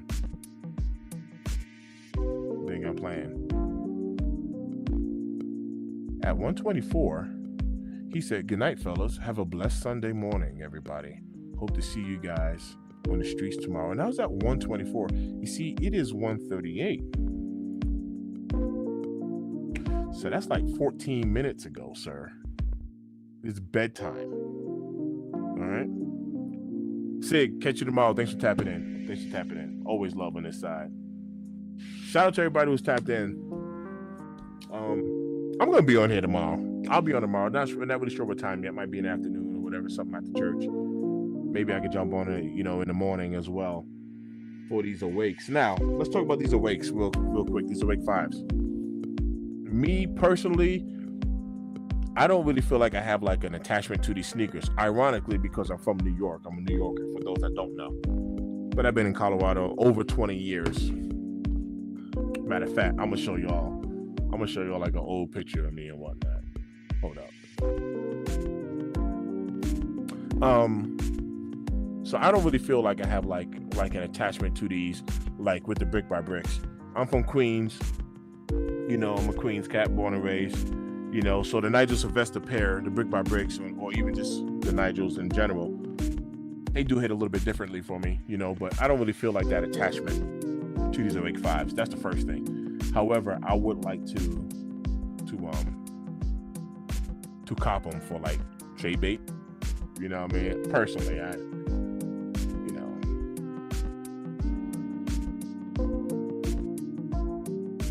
don't know how you feel about those Awake Fives, but if I don't hit on them, I'm not gonna feel bad or not like that.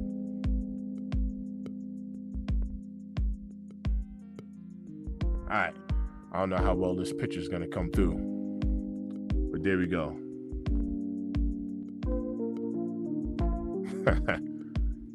Yeah, that's your boy right there. It's my old New York ID.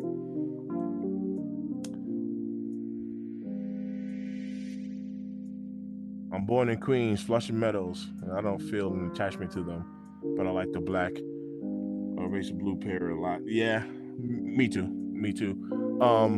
Man, I went to high school at St. John's Prep in Astoria. I graduated from St. John's Prep. Man, weird stuff. I was, we'll chop it up one day. But, yeah, man, my parents are still back in New York. All of my family, outside of my wife and kids, I have no family, number one, out here in Colorado. Zero. I got no family out here. But I do got Elliot Armstrong, who's closer than the brother. I got my brother Sam, who's closer than the brother. I got people out here that's family. But as far as like blood, I actually don't. Outside of my wife and kids, got no blood out here. But yo, that's funny you mention that. That's funny you mention that because like ever since I was younger, and even people like on the stream, here goes people like even people on the stream. I'm 45 years old now, and that picture was from like 20 or 21, right?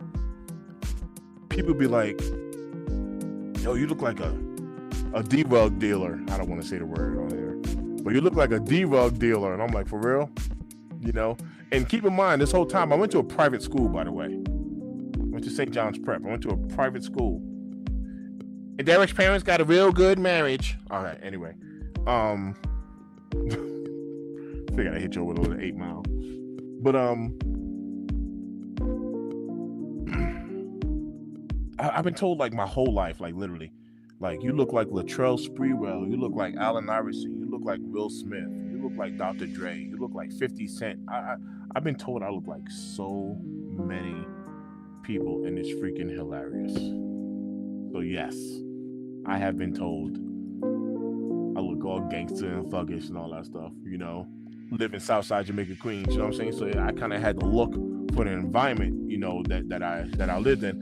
By no means am I a punk. I'll tell you that, right? By no means. Your boy definitely know how to throw down and fight and all that good stuff. But, when in Rome, man, you know what I mean? I definitely had to look. There's no doubt about it. And I can say this because my wife's not on the stream. But back in that day, you protect your sisters and your daughters and all that stuff too. Because, yeah, the boy wasn't playing. Boy wasn't playing. Oh snap! Yeah, I should go. See, a lot of people don't know who Sprewell is. Give the age away, but you look like Latrell Sprewell. I know I look like a lot of people. Yeah, St. John's Prep. Yeah, that's my spot. L said, "We family, bro." Shout out to everybody who's tapped in, man. Look, I'm about to get on this game, and I'm getting hungry. Told you I need to lose some weight. I'm hungry now. I'm getting hungry. So all this cleaning done made me hungry. I was out in Queens Village, right? Queens Village isn't really too far from Southside Jamaica, Queens, where I lived at. I got a lot of people like all over the place in New York. This is when I still lived out there, and it was in the summertime, and I had me a little Mitsubishi Eclipse back then. I was rolling through every system, like every car I've ever had.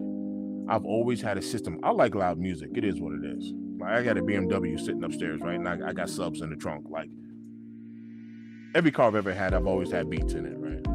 So summertime, got the windows down, whatever, cruising to Queens Village, and this kid was walking with like a girl or whatever, just going up like this residential community, and he looks over at me and almost like walked off the sidewalk by mistake. And he looks at his girl. And he goes, "Oh snap! It's Will Smith." And I just looked at him and laughed like, "I am not Will Smith." Yep. Well, there's that. You see, now I know fact nobody's talking about. Got a lot of friends in 40 housing, south side of Jamaica. And hey, yo, I'm gonna tell you right now. So fact, like true stories. I spent a lot of time in 40 projects. Like a lot of time in 40 projects. Like coming up as a kid. So I used to have like all of the designs in my hair when I get my hair braided and all that good stuff. And I would be over in 40 projects, but more importantly, I will hoop over in 40 projects. So like me and my boys, so I'm gonna put one of my guys on blast. His name is Kareem, Jamaican cat. Yeah man, Guan Star. What you doing, eh? What you say? All right. Reem and I, we had hoop dreams. And I'm telling you right now, growing up in New York, for the New Yorkers out there, I'm gonna tell you right now, like I grew up in a time, I was born in 1980, right? I grew up in a time where when I tell you like hip hop was so like relevant, like so relevant back then, I've had exposure to hip hop. I personally, I think it's actually one of the greatest times, but I could be biased, right? I mean, it's not like I had a choice, like when I was born. But in the hood, you always want to be kind of like a ball player or a rapper, right? I did both. I used to rap, right? I'm gonna share a story with y'all, and I'm gonna keep it quick. I got my hands on a record deal, and I turned it down because I was an idiot. I'll give the details another day. But I got my hands on a record deal and all that good stuff. But you know, growing up, man, like, you know, you see that you're gonna play ball or rap, right? Because the other successful people in the hood, they're on a corner with the D-rugs. I'm using that word on purpose, right? But they're on the corner with the D-rugs. And I ain't gonna lie, it looked very attractive, right? You know, you're like, hey, I ain't gonna front, you know what I mean? Like, you go down to the bodega, you go down to the corner store or whatever, and, you know, even as a kid, and you see the older folks rolling dice on the corner, you know what I mean? They got all their money on the floor, and they're drinking 40s, and they'll give you like a $10 bill, like, yo, shorty, go get me a 40, and you can keep the change and stuff like that, right? So, and of course, you know, Poppy at the bodega, he's gonna sell you the beer because he knows you ain't drinking it. You're gonna give it to the cats on the corner or whatever. But I ain't gonna lie, like, you know, as a kid, man, like that lifestyle looked very attractive. They got their Benzes, you know, everything's old back there, but it's brand new, right? Like, it's old to today's standard, but you know, those are like the real life ballers on the street corner. And that lifestyle looks very attractive. I ain't gonna lie, man. When I was a kid, it looked very attractive, right? But me and my boy Reem, we had like these hoop dreams. So in my era of coming up, man, I'm gonna forget some names just because I'm old. But ABCD basketball camp, Van Coleman Future Stars. Like, we were going to like these camps. Like, I used to hoop. Like, when I tell you I used to hoop. And we grew up going to basketball camps with Aaron Afalo, my boy at the time, Al Harrington,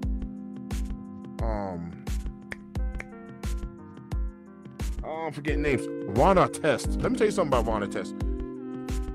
This man, Ron Artest, had that grown man body that he had since he was like 13 years old. I mean, like, freshman in high school, bro, we were playing against, like, I'm naming the people that actually went to the league, right? Because this is people like we were playing against, like in basketball camps and stuff like that.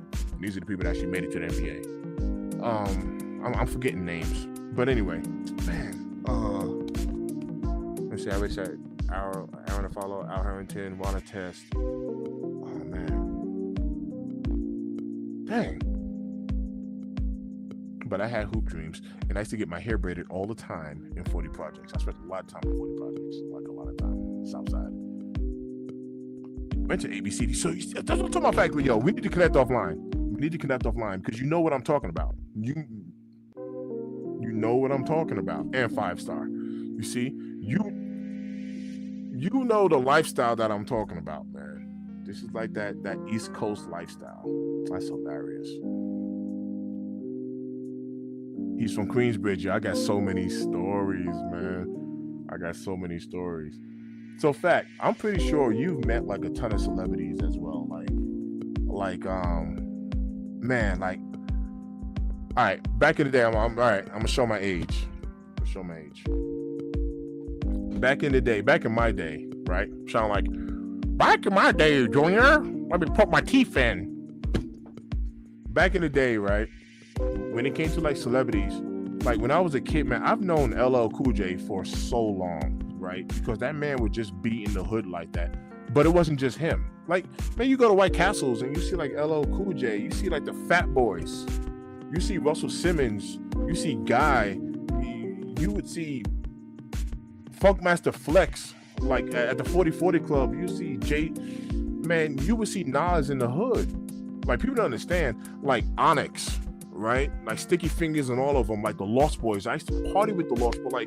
Like people don't understand, like back in the day, you would see like they were tangible. Now I'm like talking like New York stories. And here goes the crazy part too. Here goes the best part about it. That was back in the culture where you weren't snatching nobody's chains. Like I've met Biggie and Little Kim and Little C's, Big Pun, right? Fat Joe. I used to rap with Big Pun. Like Big Pun would be down in Tower Records, down in Manhattan. So like back in the day, whenever somebody would drop an album, right? Foxy Brown, AZ, man, I've met so many people. But like, let's say Foxy Brown dropped an album. Well, I'm still in high school during this time. Little Kim had that Big Mama thing with that poster where she had, yeah, y'all know what I'm talking about. But anyway, like they would have kind of like these album releases. So like they'll be down at Tower Records down in Manhattan, and if you buy their CD, they'll have a poster there. So if you support them by buying their CD, you know they're doing like autograph signing. So they'll sign it or whatever. 100. Oh, let me see what you got here. Go down to Art Design School in Manhattan. A lot of Queens cats went to that. Yep. Oh yeah, man. We got to catch up. You have to catch up one day. But I remember this autograph signing in particular with Foxy Brown, right? And it was kind of weird. Maybe she was signed with him. I really don't remember. But your boy Suge Knight was there, right, during this autograph signing. And I mean, and this is back when, I mean, keep in mind, like, we're high school kids, right? Like freshmen, I don't know, maybe sophomores, if that. And, you know, we were there kicking it, Foxy Brown, whatever. She's cool as hell. We were sitting there kicking it with her, whatever. Then I look over, I was like, yo, what up, Suge? Because Suge Knight was just sitting right there next to her, right? But the whole time, Suge Knight sitting there, when I tell you he was ice grilling, I'm talking about, like, he's over like this. Mean mug ice grilling, and we were like, damn, like, relax, Suge. Like number one, we're kids, right? You don't gotta bang on us. That's number one, we're kids. But number two, we up here to show love. We weren't being like rude and disrespectful. We weren't talking all slick and all that stuff. Like, we up here like we just purchased her CD and she's signing our autograph. Now we're up there taking pictures and just kicking it, whatever. You know, but I don't know, man. Like, I think about my time that I spent back in New York, and I'm definitely grateful for. I'm definitely grateful for like the exposure. You know, for sure. A lot. When I tell you, I've gotten a lot of exposure. It's just a different lifestyle, you know. And my parents still live back home, and it's crazy because my parents are older now, and I'm like, yo, even when I go back home to New York, man, like, I kind of really don't miss it. I miss the people, food, and water, right? Because I'm in Colorado, it's a mountain out here. We got these man-made lakes, but we don't really have like beaches, you know what I mean, like that out here. But outside of that, like, I don't miss the drama. Like, I do not miss the drama. New Yorkers be wild, and I don't miss it, man. Born and raised, and I don't miss it. And I'm a little bit too old for it now. And I'm 45 years old, man. I don't want the drama. I think differently. Things that I did in my 20s, I don't do in my 40s. You know what I mean? Like, I was telling this to my kids. Like, I grew up in that generation. I'm not trying to sound tough over the internet. None of that stuff. I ain't trying to do none of that stuff. I grew up in that generation. If you talked about a hole in my pants or whatever, y'all know. New Yorkers, y'all know. We fighting. I'm punching your face. We fighting. Like, that's that. You know what I mean? That's how we get down. But the crazy part was, watch this. Here it comes. After we fight, man, we cool. Because we squashed our beef. We weren't bringing no weapons to school. We take our shirt off, go on the street, man, and shoot the fire, man. We fight. Was no everlasting drama. Sneaky Tyler in the build. Yeah, man, Suge Knight was a bully back in the day. In fact, you know what I'm talking about? Even on the court, man. Even on the court. We get in that court, man. It's competition all day. But it stayed right there, man. It wasn't like no everlasting beef. The cultures has changed, man. Now our kids can't even go to school, man, without somebody wilding out. Bringing them little bang-bangs up in there and all that stuff, man. Wilding. Man, we ain't had to deal with that back in the day, man. Like straight up. We didn't deal with that back in the day. It was like kind of like non-existent. You know? I don't know if those days were better or not, but it helped me out, man. It helped me out like throughout my entire life. Straight up. I mean, like straight up. Hard facts. When I was a child, I played with childish things. Spoke as a child. When I became a man, I put away those childish things. Biblical, 100%. You're right. Shout out to everybody who got gray hairs. I talk about this all the time. And if you dye your hairs, that's cool. Ain't nothing wrong with that, right? Ain't nothing wrong with that. But I tell people all the time, the reason why I don't dye my hair is because, for me personally, and it's nothing like religious or spiritual, nothing like that. For me, I want to show like my true, authentic self, right? I don't want to look like I'm 20 years old. I don't want to act like or do the things that I used to do when I was in my 20s. I don't feel like how I did in my 20s. I don't have the things back then that I have now. So like, I'm not trying to relive that, you know, and that's the reason why. That's the true reason why I don't dye my hair. That's the true reason why.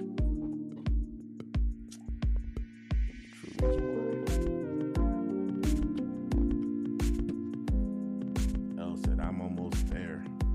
You see, L, you ain't got no gray hairs because you ain't got enough stress in your life. You need more stress. Nah, I'm just playing. Stress is a killer. You don't need no stress. Shout out to everybody who's tapped in. Look, I don't know why y'all are even up listening to me talk. I clean these kicks up. I do not have a before and after picture because I suck like that. Pause, because I don't like the way that sounded. So we're going to rewind. I don't have a before and after picture because I just didn't take one. But I've cleaned these up.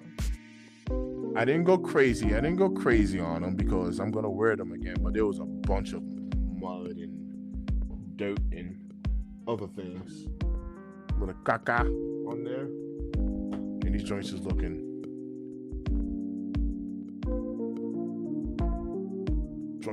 right. SB Navies. I know. It's too late. I can't take it back. That's the problem with the internet. You said it and you can't take it back. I can delete the stream, but somebody will be able to recover it and find it. So I'm just gonna have to go with it. I'm 48, still dressing like a teenager. I don't think my style will ever change. Hey, yo, shout out to Jordan Junkie. You want to know why? Let me tell you why. There's nothing wrong with that. Because I am a fan of individualism, man. And be you. Like, be you. Play the game. You know what I mean? I don't know what you do for a living, what you do for work, or whatever the case is, but play the game. You know what I mean? You go to work and be professional. I'm professional at work, but I'm also the owner, right? So I can do what I want, to be honest with you. But my whole point is, like be you. I've had people told me like, "Oh, you 45, you need to get some Tom Sachs and put the Jordans down." Number one, watch your mouth. That's number one. Watch your mouth.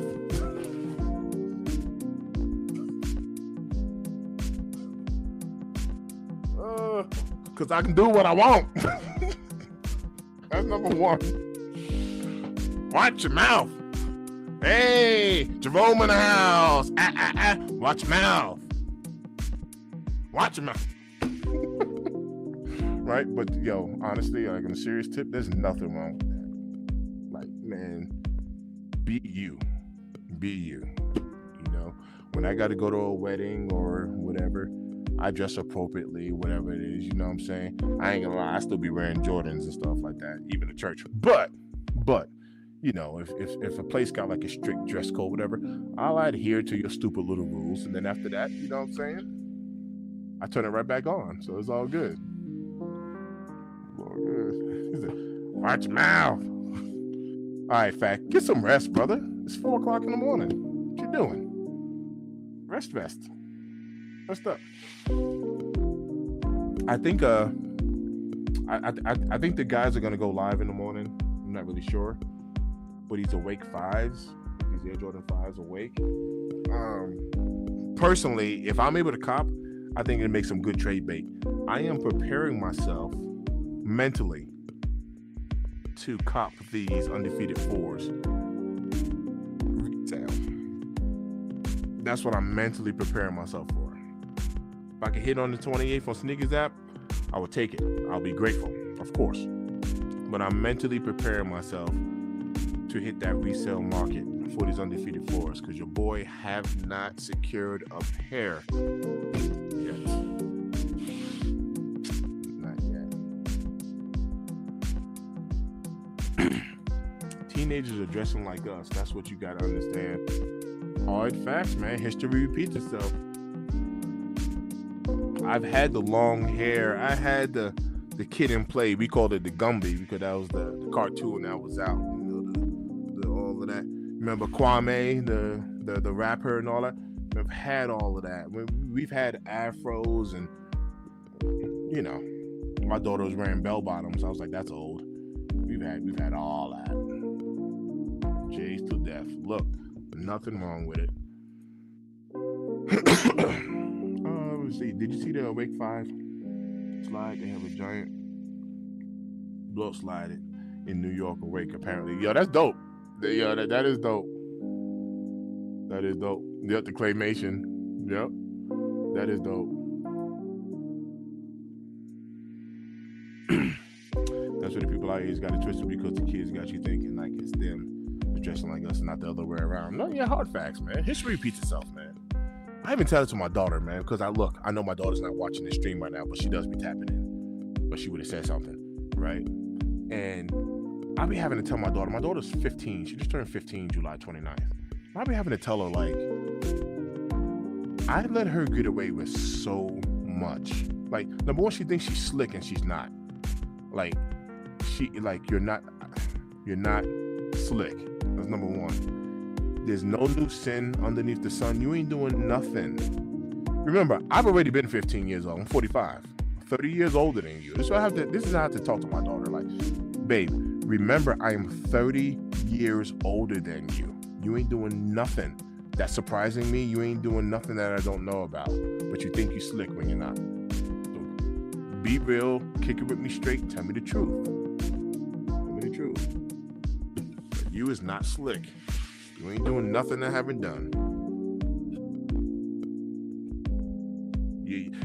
Y'all ain't as original as you think. Like, chill with all that. You know what I mean? I ain't gonna lie. You know, fact, you can back me up on it. I ain't gonna lie. If this is somebody's style, this is your style. I ain't grow up wearing skinny jeans. That ain't our style. That's not our flavor. That's not what we do. Look, if that's what you do, that's what you do. But I ain't grow up doing that. You know what I'm saying? times have changed, and I'm not one of them old dogs that don't like, change. Or I ain't gonna lie, like sometimes I don't like it. But my whole point is, like, I'm not one of them old dogs that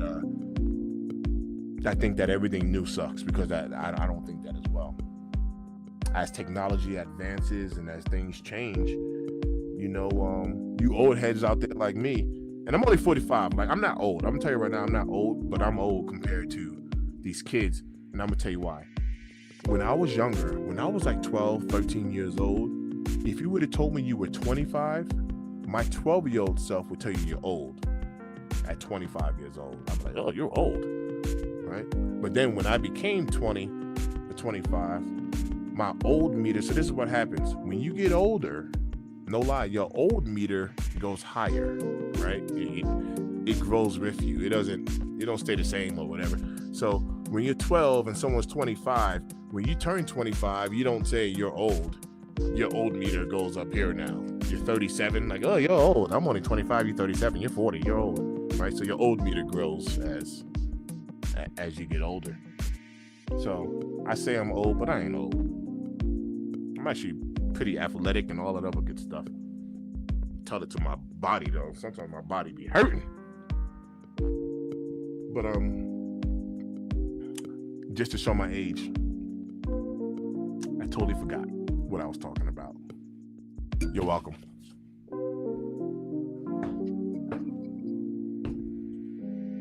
And that's what happens.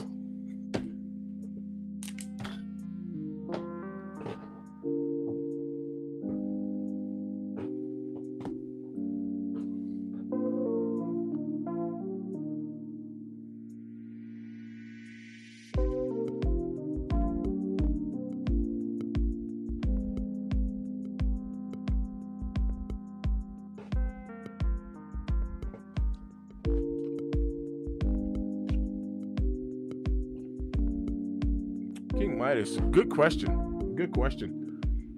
Hey, just curious, what made you want to start a YouTube channel? Or was there something that inspired you? Yes, multiple things.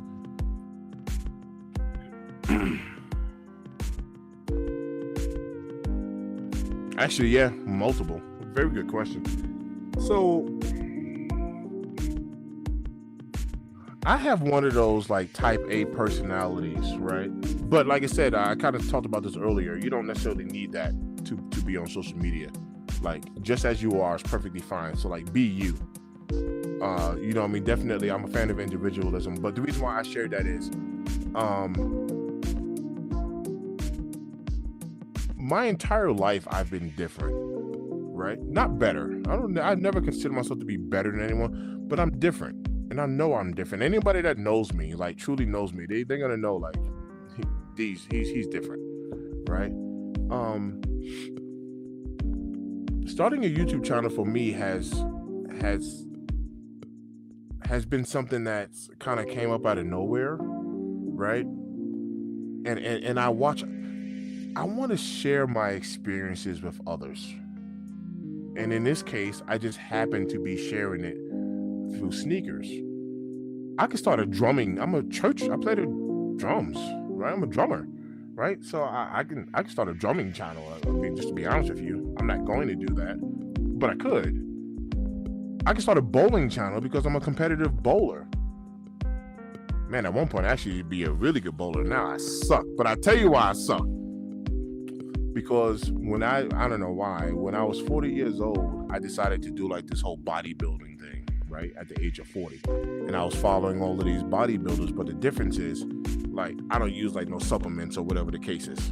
I got people that tell me all the time, it's all genetics, whatever, because people be coming to me like, yo, like, what are you using, bro?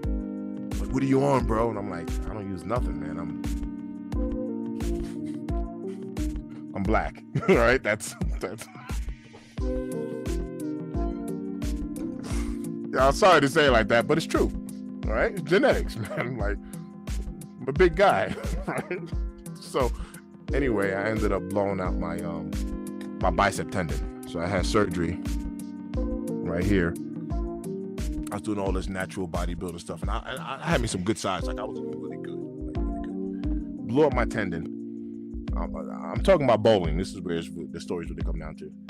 And so I used to be a really good bowler, and I blew up my tendon. And now I switched over to this style that's called two-handed bowling. And let me tell y'all, I suck. Now I suck. I've been bowling pretty much my whole life. I don't know, since I was like 6 or 7 years old. Had scholarships to college for bowling. I never went to college, by the way. But yeah, and now I suck. So, but I can definitely start a bowling channel. I don't know. There's a lot of things that I could do, you know. But to answer your question, yes, I've been inspired just by like everybody, man, by like my family, you know, and just to share my experiences. And I talked about this earlier, you know, like even like legacy, you know. I've even started this channel for my kids. Even, you know, nobody lives forever, man, and my kids will have video proof of their dad, you know, whether it's me playing the drums on my Facebook channel or something, but they'll have proof to be like, man, my dad took care of us, he loved me, and he wasn't normal. This guy did a lot, you know, this legacy.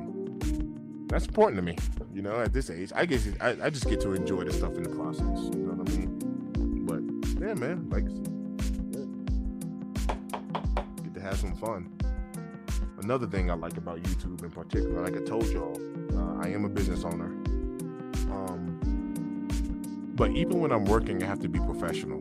You know what I mean? I have clients, I got customers and stuff like that, and I have to be professional. You know, I get to do what I want, I get to wear what I want, all that stuff. I mean, I'm the man, right?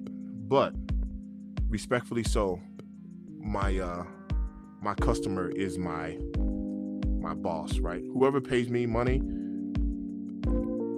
they're my boss, respectfully so. And when I get on here, I can truly be myself. I'm not worried about, there might be certain words I don't want to say because of YouTube, you know, policies and whatever, but I can be myself on the internet.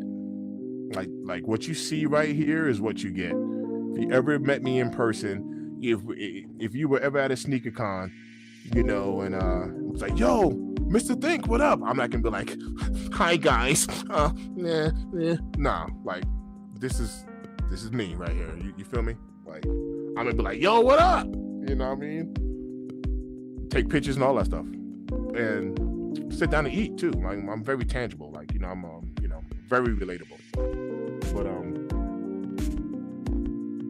I can be myself on here, and that's what I love about it. I don't got to put on a front. Even with the trolls, even when people be trolling, you're stupid for spending. I'll never spend $200 for a sneaker. You're an idiot. I'll get the reps and pay $75. Good for you. You're an individual, man. You can do what you want. Good for you. You do what you want. I do what I want. You know, I can be myself. I love it.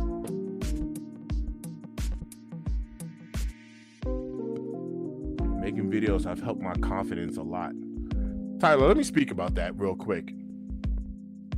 Because making videos for me has been a challenge, which is crazy. But I can actually tell you why.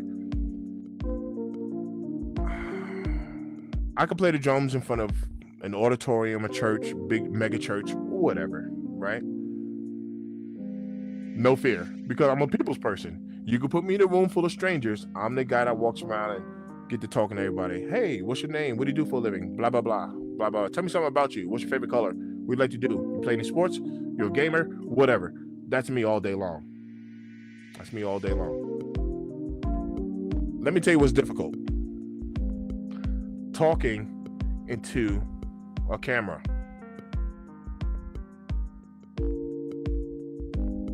It's difficult for me. Because you can put me on a grand stage and I can talk to an auditorium full of people. Because you get instant feedback. Like right now, it's easy for me to talk to y'all because we got a comment section. But I'm going to give y'all an example. Let me turn the music off for this, just for this purpose. I'm going to show y'all what it's like making a YouTube video. Let me show you what it's like. Yo, what's going on? It is your boy MTIP. That is Mr. Think I'm Possible, but I challenge you to think that I'm possible. And today, we're going to take a look at the Air Jordan 4 SB. What do y'all think about these kicks? Now, look, some people are mad. My whole point is I just asked you a question, and there's crickets. I am in the basement in my house. There is nobody holding the camera. My wife or kids not here holding the camera. I am in the basement by myself with some ring lights and all that stuff. You see I'm cleaning kicks. There's nobody here. There's no audience. So like a madman, I'm asking questions. I'm putting a smile on my face. And I'm all alone. And that, my friend, is what is the challenge for me when I first started making content. It felt weird. My guy asked a question, yo, do y'all like these? And this is what I hear. Crickets.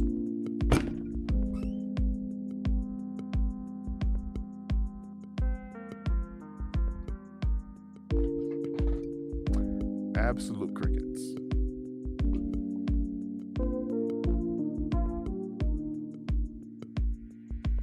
I know I kind of went through like a whole spiel. It is 2:15 in the morning. And I think the only thing that's weirder than me being up right now and not being tired is y'all being up and not being tired.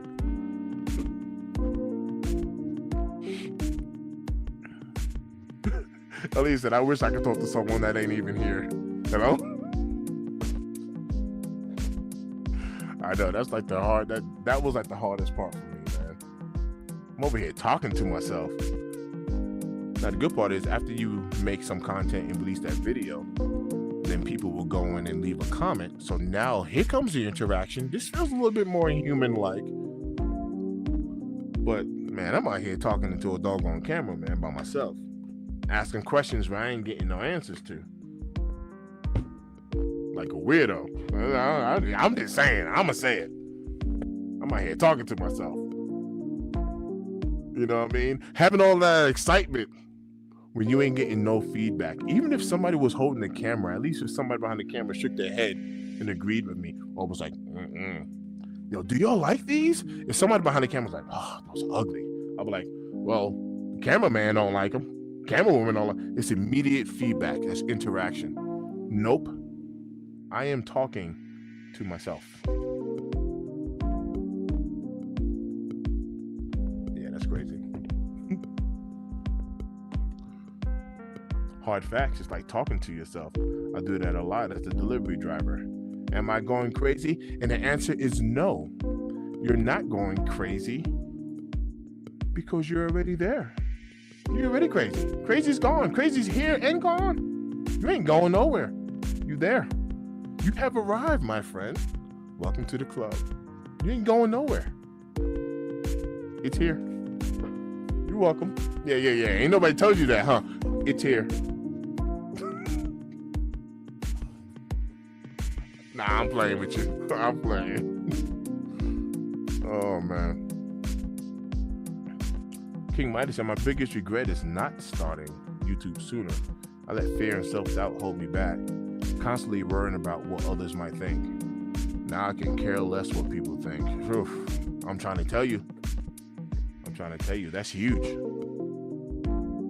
That is huge. Not caring. And, you know, I've had to have this confidence talk with my daughter in particular. My son, he's 20 years old. I mean, he's actually, I call him a kid because he's my kid, but he's, you know, young man, whatever. I have to be careful because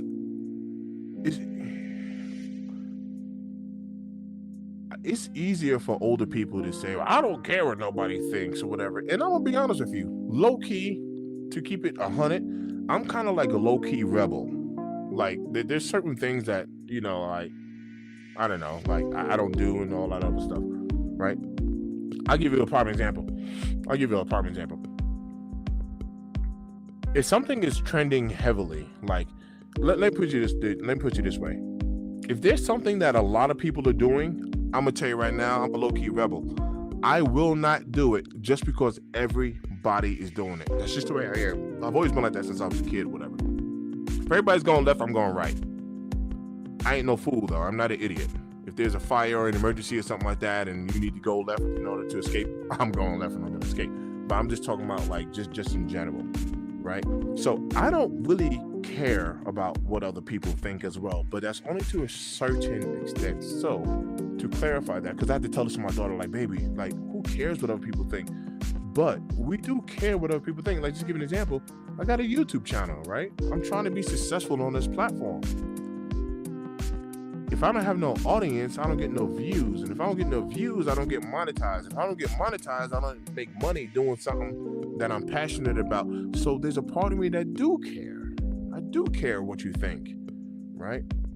But I'm not going to let that stop my growth. I'm not going to let that stunt something that I'm passionate about. But there's a part of me that do care. So I just have to be careful about saying, I don't care. You know, I'm a business owner, man.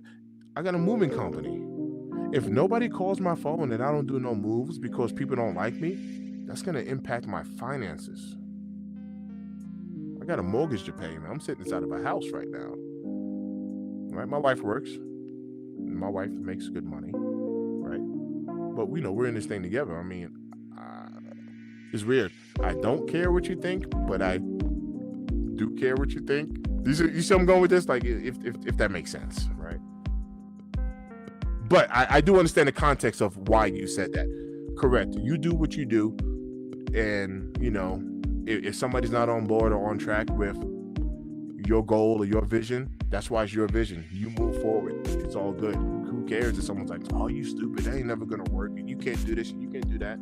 Hey, that's why it's my vision. It ain't for you. You don't understand it. You can't see it. I'm going to move forward. So there's nothing wrong with that. I dig what you're saying. I do dig what you're saying.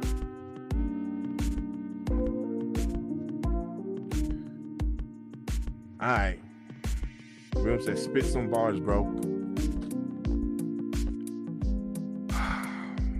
Man, I haven't rapped in so long. I'm gonna reach out to my boy and get this song. But I said earlier I got my hands on a record deal, and that was for me featured. I was featured on one of my boy's songs, and I said, "Shrimp and lobster crabs, we'll be eating cherries. We chase each other around the house like Tom and Jerry. I was after the love, but you were after the cheese. I lost my job to pack your bags, and you were like, peace. I got pinned for all my feelings. I should call the police. I hate you so much like Khalees. I feel like a dog running around with no leash. A prostitute stuck on the corner, out in the streets. But now I'm the king in the jungle, but now I'm searching for meat." Pause, because I don't like the way that ended. But the rap goes on. But that's just a little example of how I used to spit back in the day. Just as an example. Constructive criticism is okay to an extent. I agree with that. Bro, the fact I'm awake is wild. Mountain boys, we up. You ain't never lie. 2:22 in the morning. 2:22?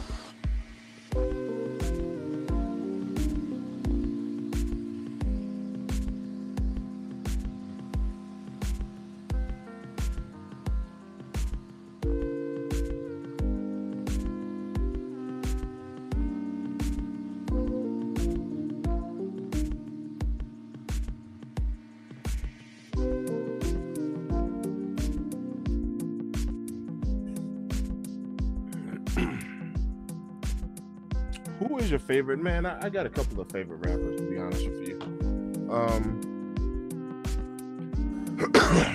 I mean, I don't know. I actually have a lot of favorite rappers. There's a lot of people that I actually like for multiple reasons. We can go with all of the classics, from like the Nas, Jay-Z, the Biggie and Pac.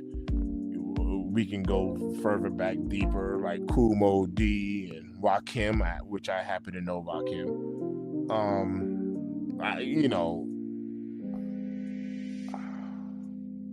I'm definitely a fan of the culture. There's no doubt about it. So there's a lot of people actually that I like, including, even back in the day, man, like just Mace and Black Rob. Yes, I will admit it. I've listened to a lot of Bad Boy stuff. I think Diddy sucks as a rapper, but he's kind of like the king of the remix back in the day. So I've listened to a whole lot of that Bad Boy stuff, Little C's and all that stuff. And there's a lot of people that I like. I'm just gonna be honest with you. I do. Especially if you're like a lyricist, like Big L, Stack Bundles. Rest in peace to both of them. But there's a lot of people that I like when it comes to like rap. Like a lot.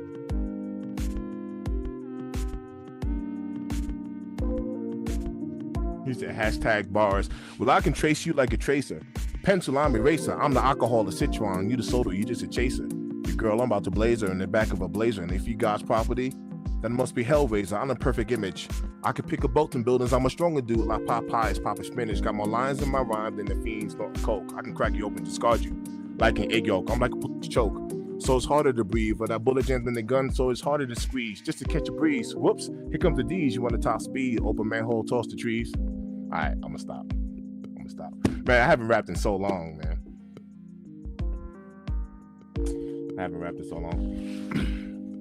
Yeah, that's that old stuff. Like, it was funny. I was talking to a friend the other day. He was like, "Yo, man, like you should get back into music." And I was like, "Nah, ship has sailed." I believe in striking while the iron is hot. That's zeal. Like, I do believe in that. So to motivate anyone, I have this name, Mr. Think I'm Possible, actually for a reason, right? Because your thoughts manifest into actions. When it comes to doing anything, like literally, when it comes to doing anything in life, the very, very first person you really have to convince that you can actually do something, it's yourself, right? I've learned how to play the drums from scratch, right? Like, it's almost like speaking another language. It's almost like doing anything. It's almost like being good at anything. Whether you know how to ride a horse or go fishing or whatever it is that you do. Like, you have to convince yourself, like, you can do this. Like, you got this. No matter what it is. You got to convince yourself first, right? That's the mind game all by itself. How can I convince y'all if I don't even believe it?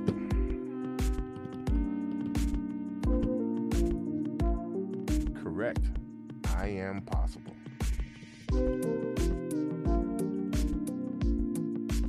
Yeah. KRS-One is actually nasty. I like KRS-One. Nasty. There's no doubt about it. KRS-One is a beast. Absolute beast. Man, child. Yep. Yeah, bass is nasty.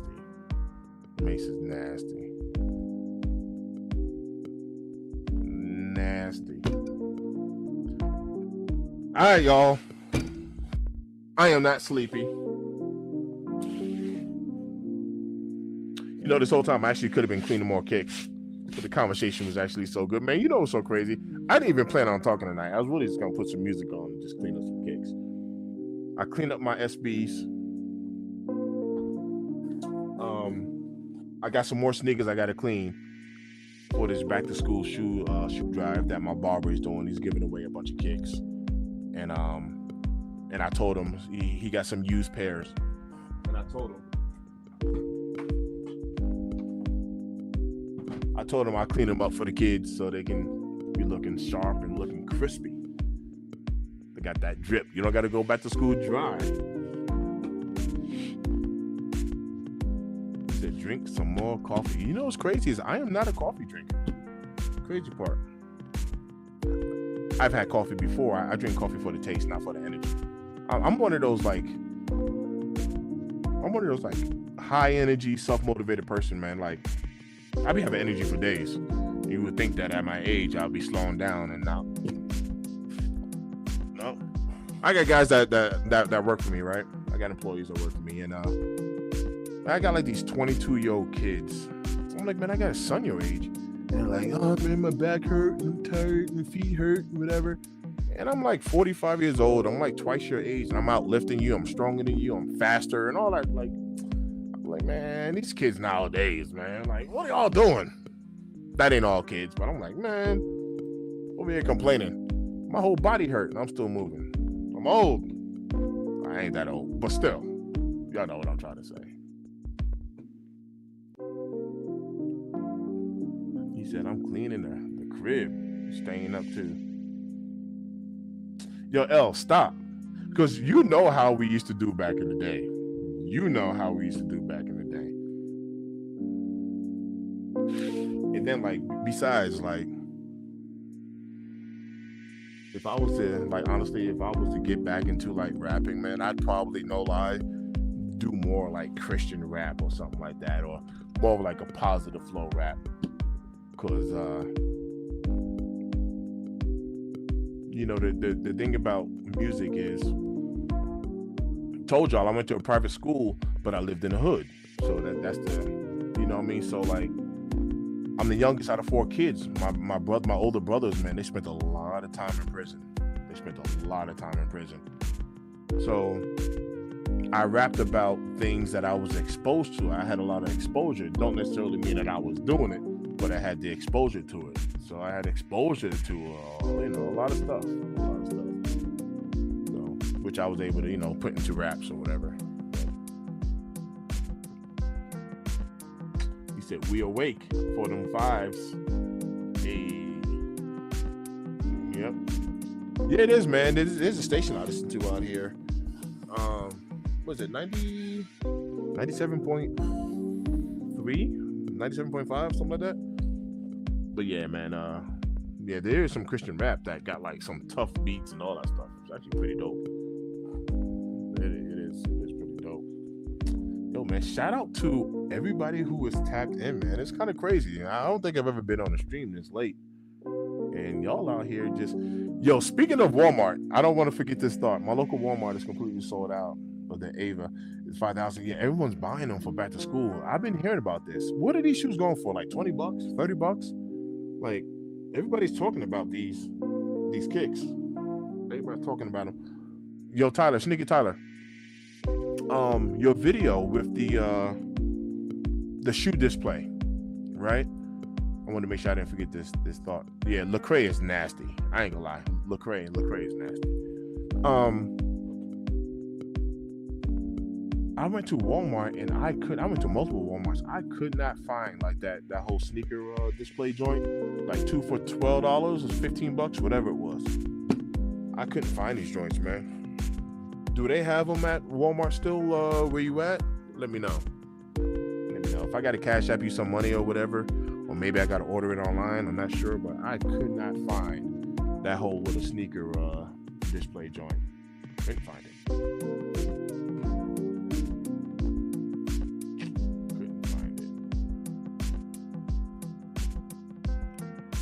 Yeah, that's $22. Look, man, I can't even hate on that. Like, I really can't.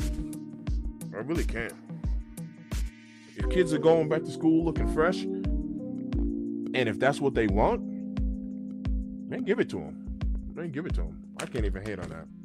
I really can't.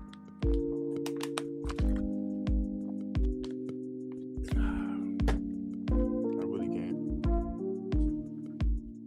Show you all what I need to clean up.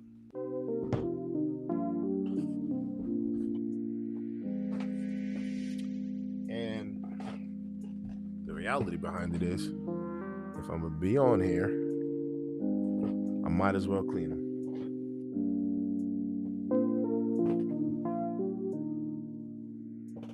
Do it for the kids.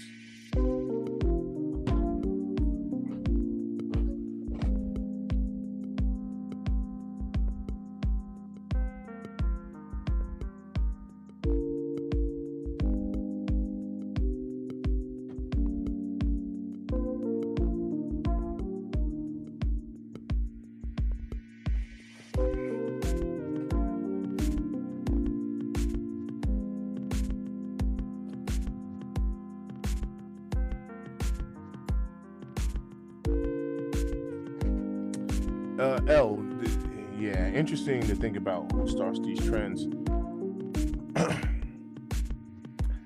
I try my hardest not to be too rough on, like the younger generation because, like, truth be told, like, if I'm gonna be like completely transparent, which I am because that's how I am, right? I don't want to exclude us from like trends.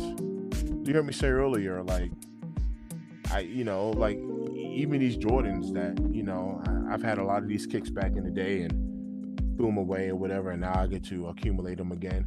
But we've had trends like even when we were kids, right? And we used to do all of it. Like Mike, if I can be like Mike and like just like I told you about, I used to have the Gumby and the haircuts and because that was all trending stuff. You know what I mean? I used to have an afro. You know what I mean? Like whether it was the clothes or the gear or what I mean, whatever it is, or even if it came down to like having a Game Boy, right? Like no one is immune from like trends. You know what I mean? Like no one's immune from it. So I don't want to pick on like the younger generation and be like, oh, y'all ain't nothing but a bunch of followers, and I don't want to be like that because I mean, if it's something that you like or whatever the case is, man, do it and like do you know. But I will say, if I can say something negative, I will say the younger generation, and this is just in general, that the younger generation, they're flip-floppers. Like, we used to be a little bit more, what's the word? We used to be a little bit more faithful, maybe? I don't know if that's the word you want to use. But we wouldn't flip-flop as fast as what these younger generation, I mean, this younger generation is flip-floppers. And they'll flop quick. Like, boom, boom, boom. One side to the next. Boom, here, boom, here. And it's like, dang, that was fast. You know what I mean? That part I would say, like, mind changers, real quick. I don't know. What do y'all think about that?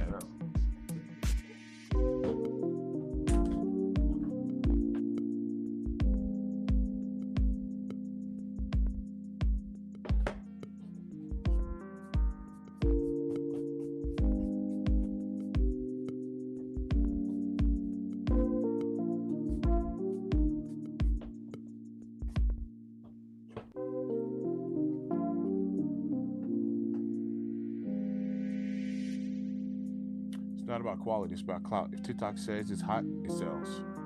But I'm still stuck in the 90s, still playing Mario Bros. Hey, I feel you. I feel that's fun. Said I agree. Yeah, it is whatever's hot, whatever's trending, and yeah, yeah. Yep, yep, for sure.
I'm being lazy. I should take the laces out, but I'm being lazy.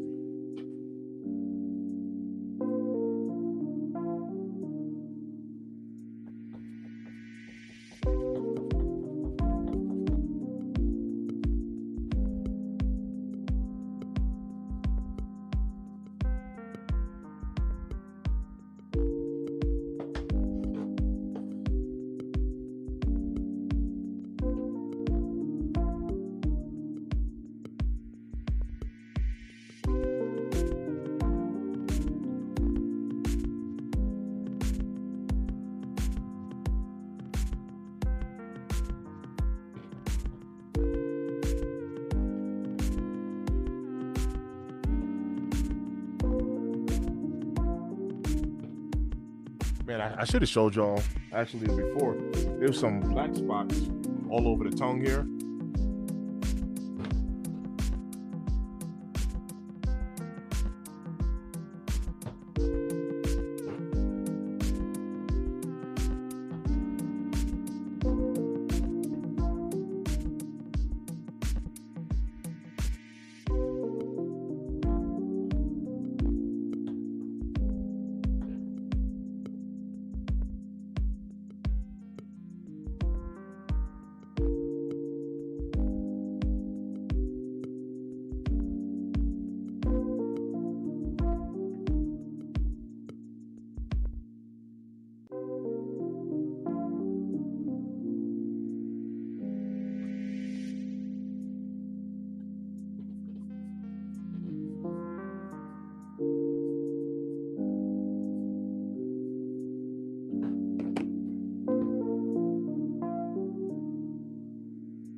King might have said this generation just wants whatever's trending on TikTok.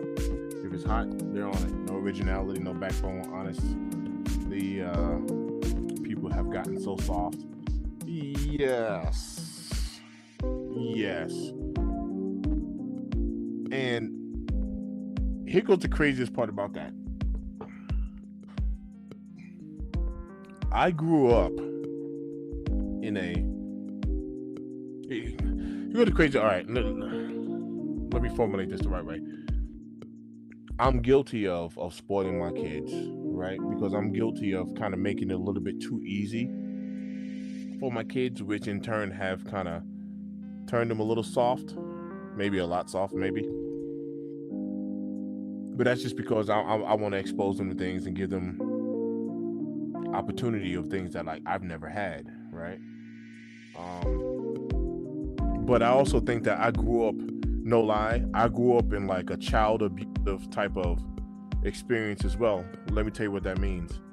Not like any type of molestation or nothing like that, but even a different type of like even mental abuse. Like I grew up in that generation where like if I was throwing a baseball with my dad would be like, "What are you, some sort of sissy? What are you, a little girl?" And I'm like, "No, I ain't no girl." And then I thought all like super hard, and it goes over his head, and that's what he wanted to see. But you know, and he would use the F word. I'm using girl because I'm on the internet, right? But like just as an example, I don't necessarily think that's okay as well.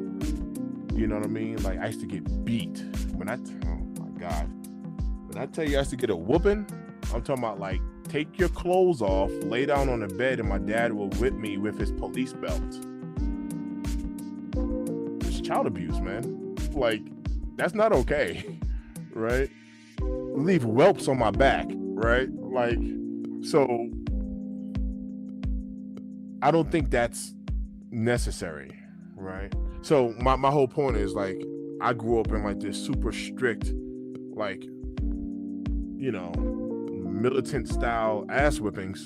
Excuse my language because I really don't be cussing like that. But to like now, like I'm like super gentle with my kids because I've had experiences to where like I've said to myself, if I ever have kids, I'll never do that.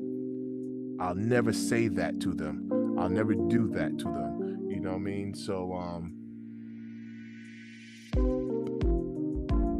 I do think this younger generation is a tad bit soft, but I don't think they need to grow up the way that I grew up.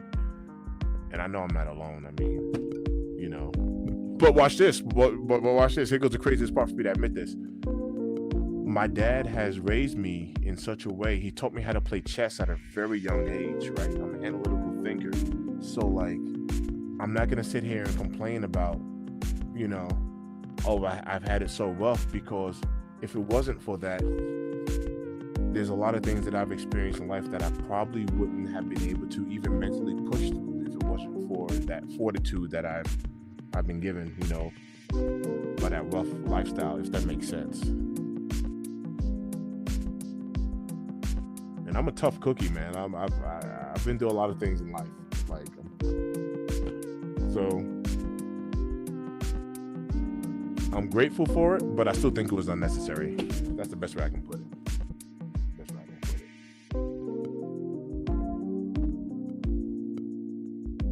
Let me clean up this other cake. This thing's looking good, man. Don't judge me. For the life of me, I don't know what type of shoe this is. I don't know what that is. Somebody help me out. If anybody know what this is, help me. I don't know what this is. Would look good though. My barber's doing a little, for everybody who's tapped in, my barber's doing a little back to school sneaker giveaway, free giveaway for the kids. And they've had people donate pairs. I told my barber I will bring these shoes home and clean them up, you know, gently used or whatever, but I will bring them home and clean them up so these kids can have some fresh kicks on their first day back to school. So these shoes that I'm cleaning now, they are not mine. Obviously, they're small. I'm just cleaning them up. This color is like very vibrant. This pair is not cleaned yet, but if you can look at those colors, those are very vibrant colors. 49ers. Oh snap! You just taught me something. These are 49ers. Actually, that makes sense. The colors on here is dope. Actually, makes sense. Oh look, you can see that dirt.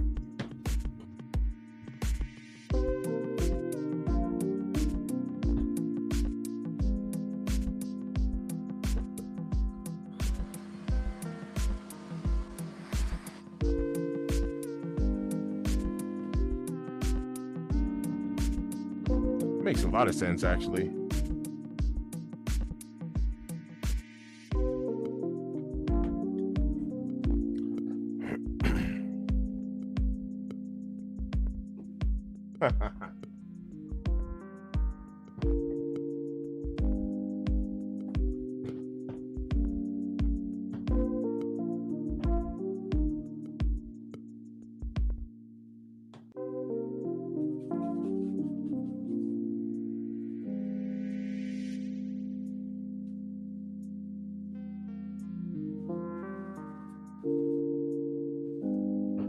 Would have known, like, this would have turned to like a damn therapy session and whatnot. I'm over here having a therapy sesh. It's hilarious.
I mean, I hope not.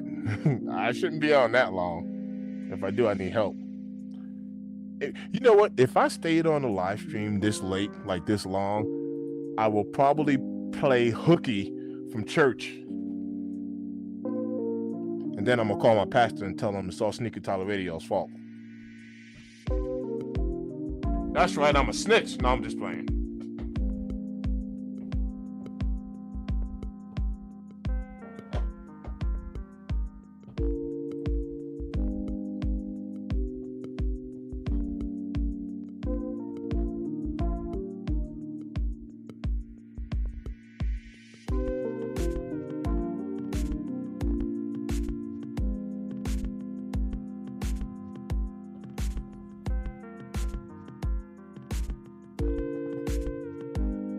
Nike Air Barrage mid.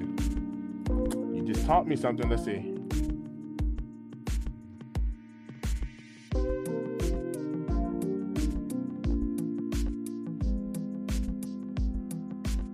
You sure enough did.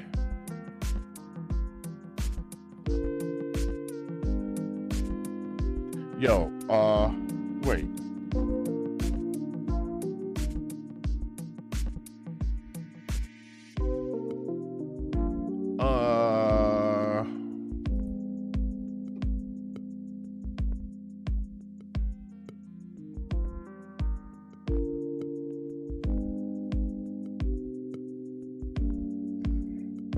The 1990s Air Barrage Mid was initially designed as a turf training shoe. It gained visibility and worn by NFL star Marshall Faulk. Bro, I just looked these up. What size is this? It's a size 8.5. I wish I can do a screen share. I cannot share my screen. I've had an issue with my StreamYard and I had to change from Chrome over to Firefox, and I just been having an issue sharing my screen. However, I will tell you this.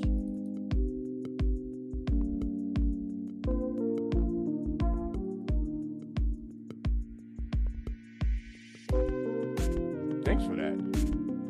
Nike Air Barrage mid. All right, let's pull out the trusty dusty phone.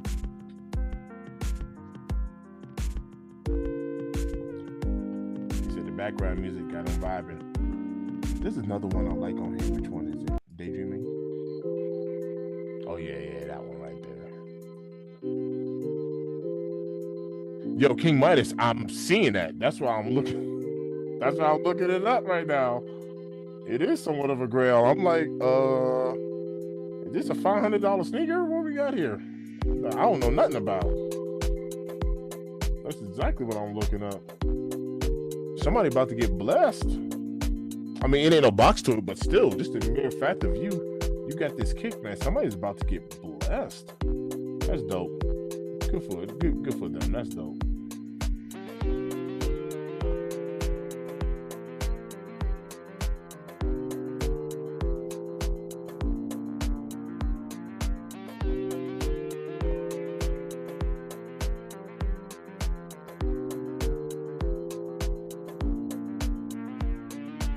Yo, that is dope.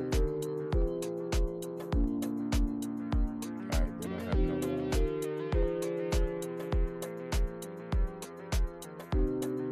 they don't have any used pairs of these. 8.5 is going for about $306. Size 8. Y'all can see, you ain't gonna be able to see it.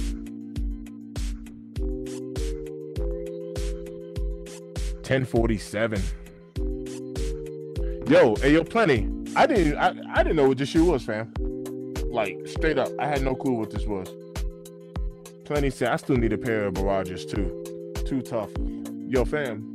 So with my church, nope, my bad. Not with my church. Thinking about church. My barber's doing like this. Back to school sneaker giveaway, for the kids. Whether you got used or new, gently used, whatever, I'm cleaning them up. I told him, give me the kicks. I'll clean them up for the kids so the kids can go back fresh. Right? So he's giving away a bunch of sneakers. I've donated a few pairs and stuff like that as well. Yeah. Yep. Just clean these up. And people were showing some love. Peep this.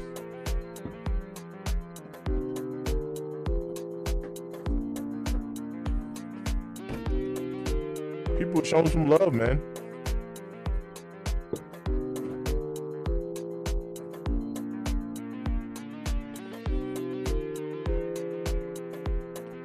These kids are gonna be going back looking fresh.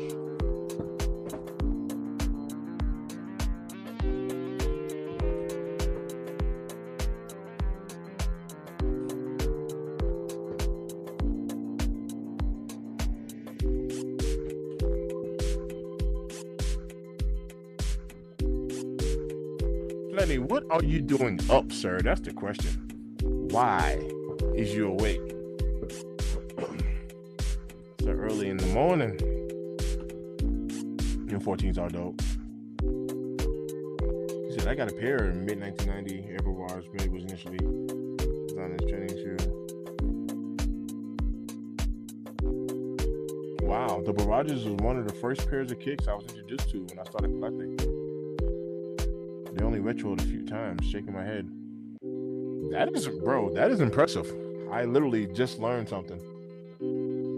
Oh, he's getting ready for work. Oh, thanks for tapping in, brother. I've been on here for 3 hours and 22 minutes, wilding.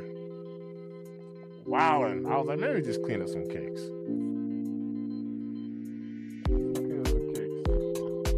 Enjoy your day, brother. Enjoy your day.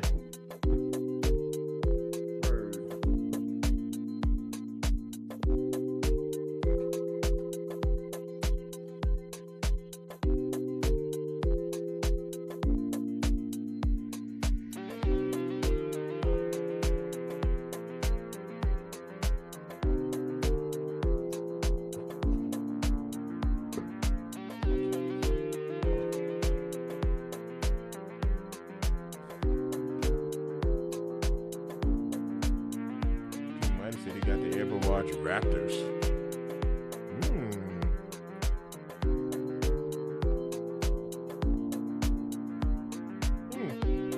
That's what's up. That is what's up.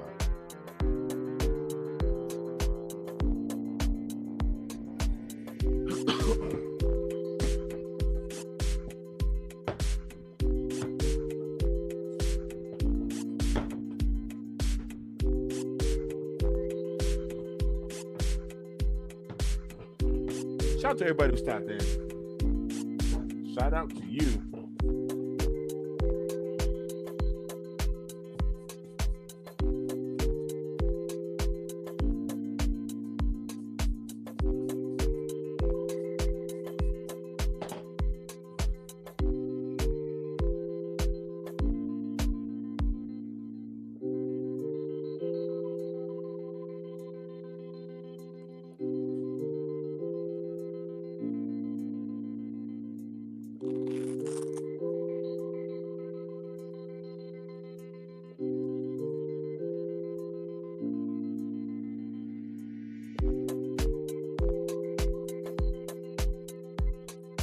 Hey, Plenty said, Tyler, you need to donate some brownie bones to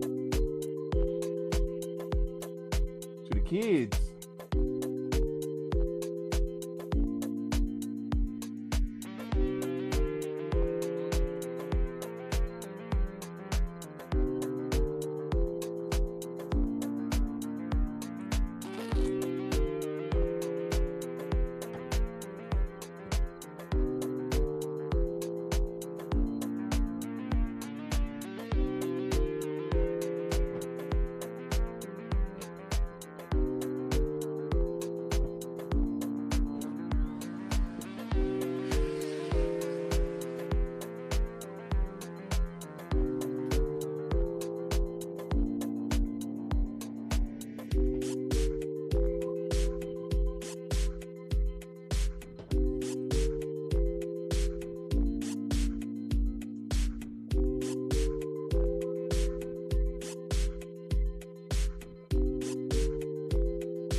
Alright, I'm back. Man, y'all still awake up in here? Y'all are still up. Alright, let me knock out one more purr. I need one purr.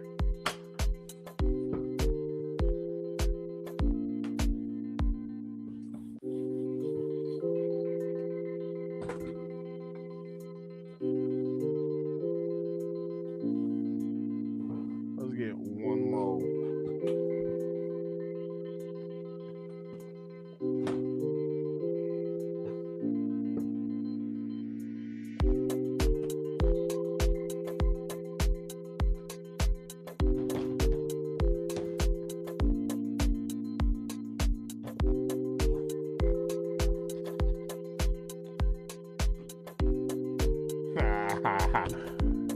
William, I am done. Kinda.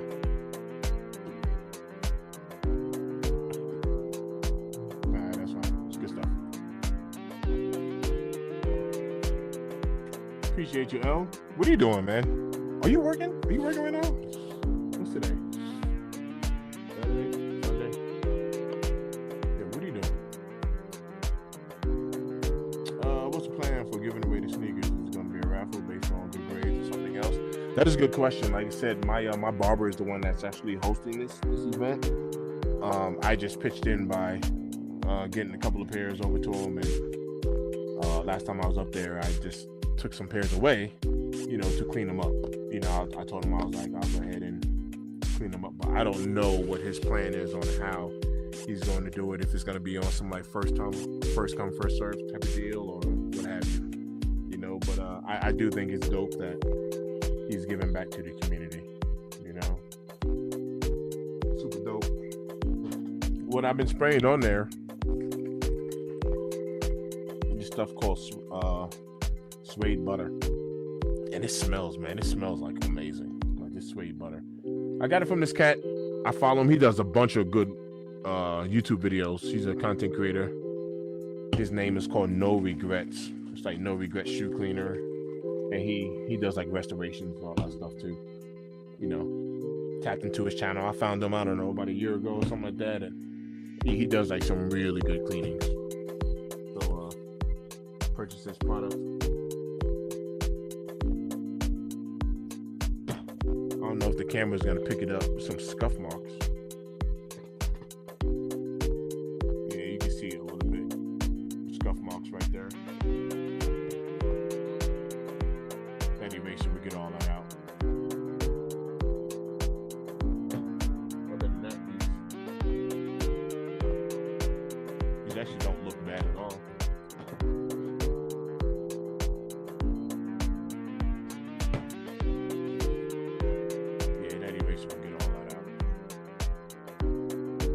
Actually really good condition.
Alright, I'm gonna let those dry up a little bit. I hit it with that suede butter. Shout out to everybody, man. It is 3:27 a.m. Mountain Time in Colorado, and I got people tuned into the stream.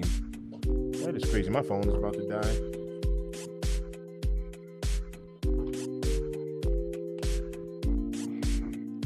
My phone dying.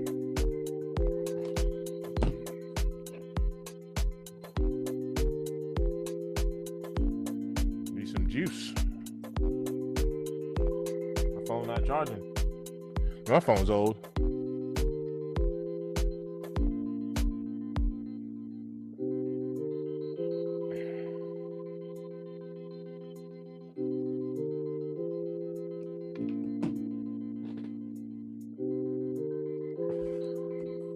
Phone still ain't charging. 3:28 a.m. What is y'all doing awake right now? Why is you awake? That's the question. There we go. Shout out to everybody who's tapped in. My barber is doing a little sneaker giveaway for the kids to go back to school. He's had some brand new pairs along with some donated pairs that's been used. I told him I'll clean them up for him. So I'm cleaning up these kicks, get them back to him. I just hit these 14s with some of that suede butter. It's still a little wet, so I'm waiting for it to dry. Then I'll go over it with the soft bristle brush. Have these things looking fresh, but they look good. I ain't gonna lie. Oh, they look good.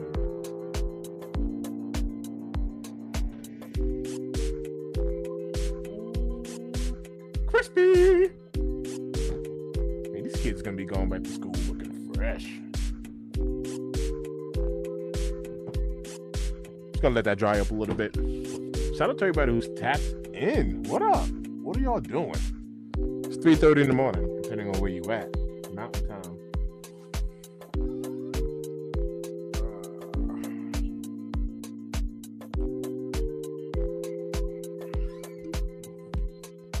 Nicely, icely. Yeah, man. Give it another minute or two. Let that thing dry up. Let it dry up.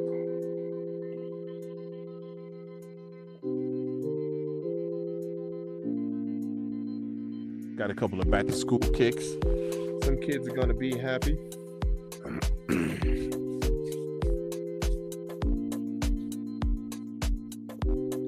We got these Awake 5s. Excuse me, dropping this morning.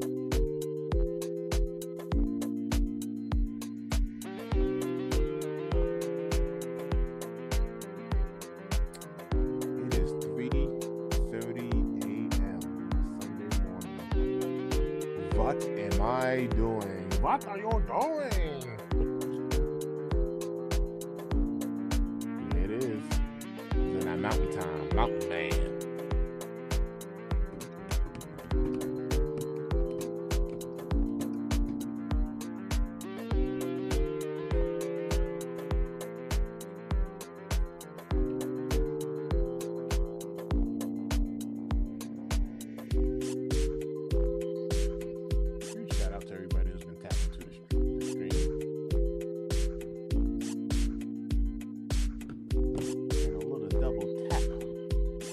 Like the video. Hashtag we awake. Ain't we? It's hard facts. Alright, these things dried up a little bit. You can actually use a little bit more. I can still see some. Yeah, I can dry up just a little bit more.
shout out to everybody who's been tapped into the stream. We have officially hit that 4-hour mark. I'm gonna have to stream again because I have more kicks to clean. Let me see. 1, 2, 3, 4, 5, 6. I got 7 more pairs I see over here off camera that I'm gonna clean up. Actually, I don't even think all 7 pairs because some of these are new. Hold up.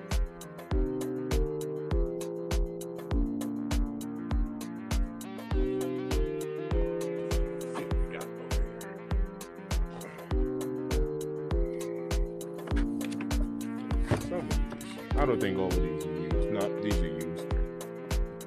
But yeah, I got some more I can clean up. Got some Adidas here. But I don't think all of these actually are used. I think a few of these pairs are actually new. But yeah, I'm cleaning up for these kids. That's size 13. That's pretty cool.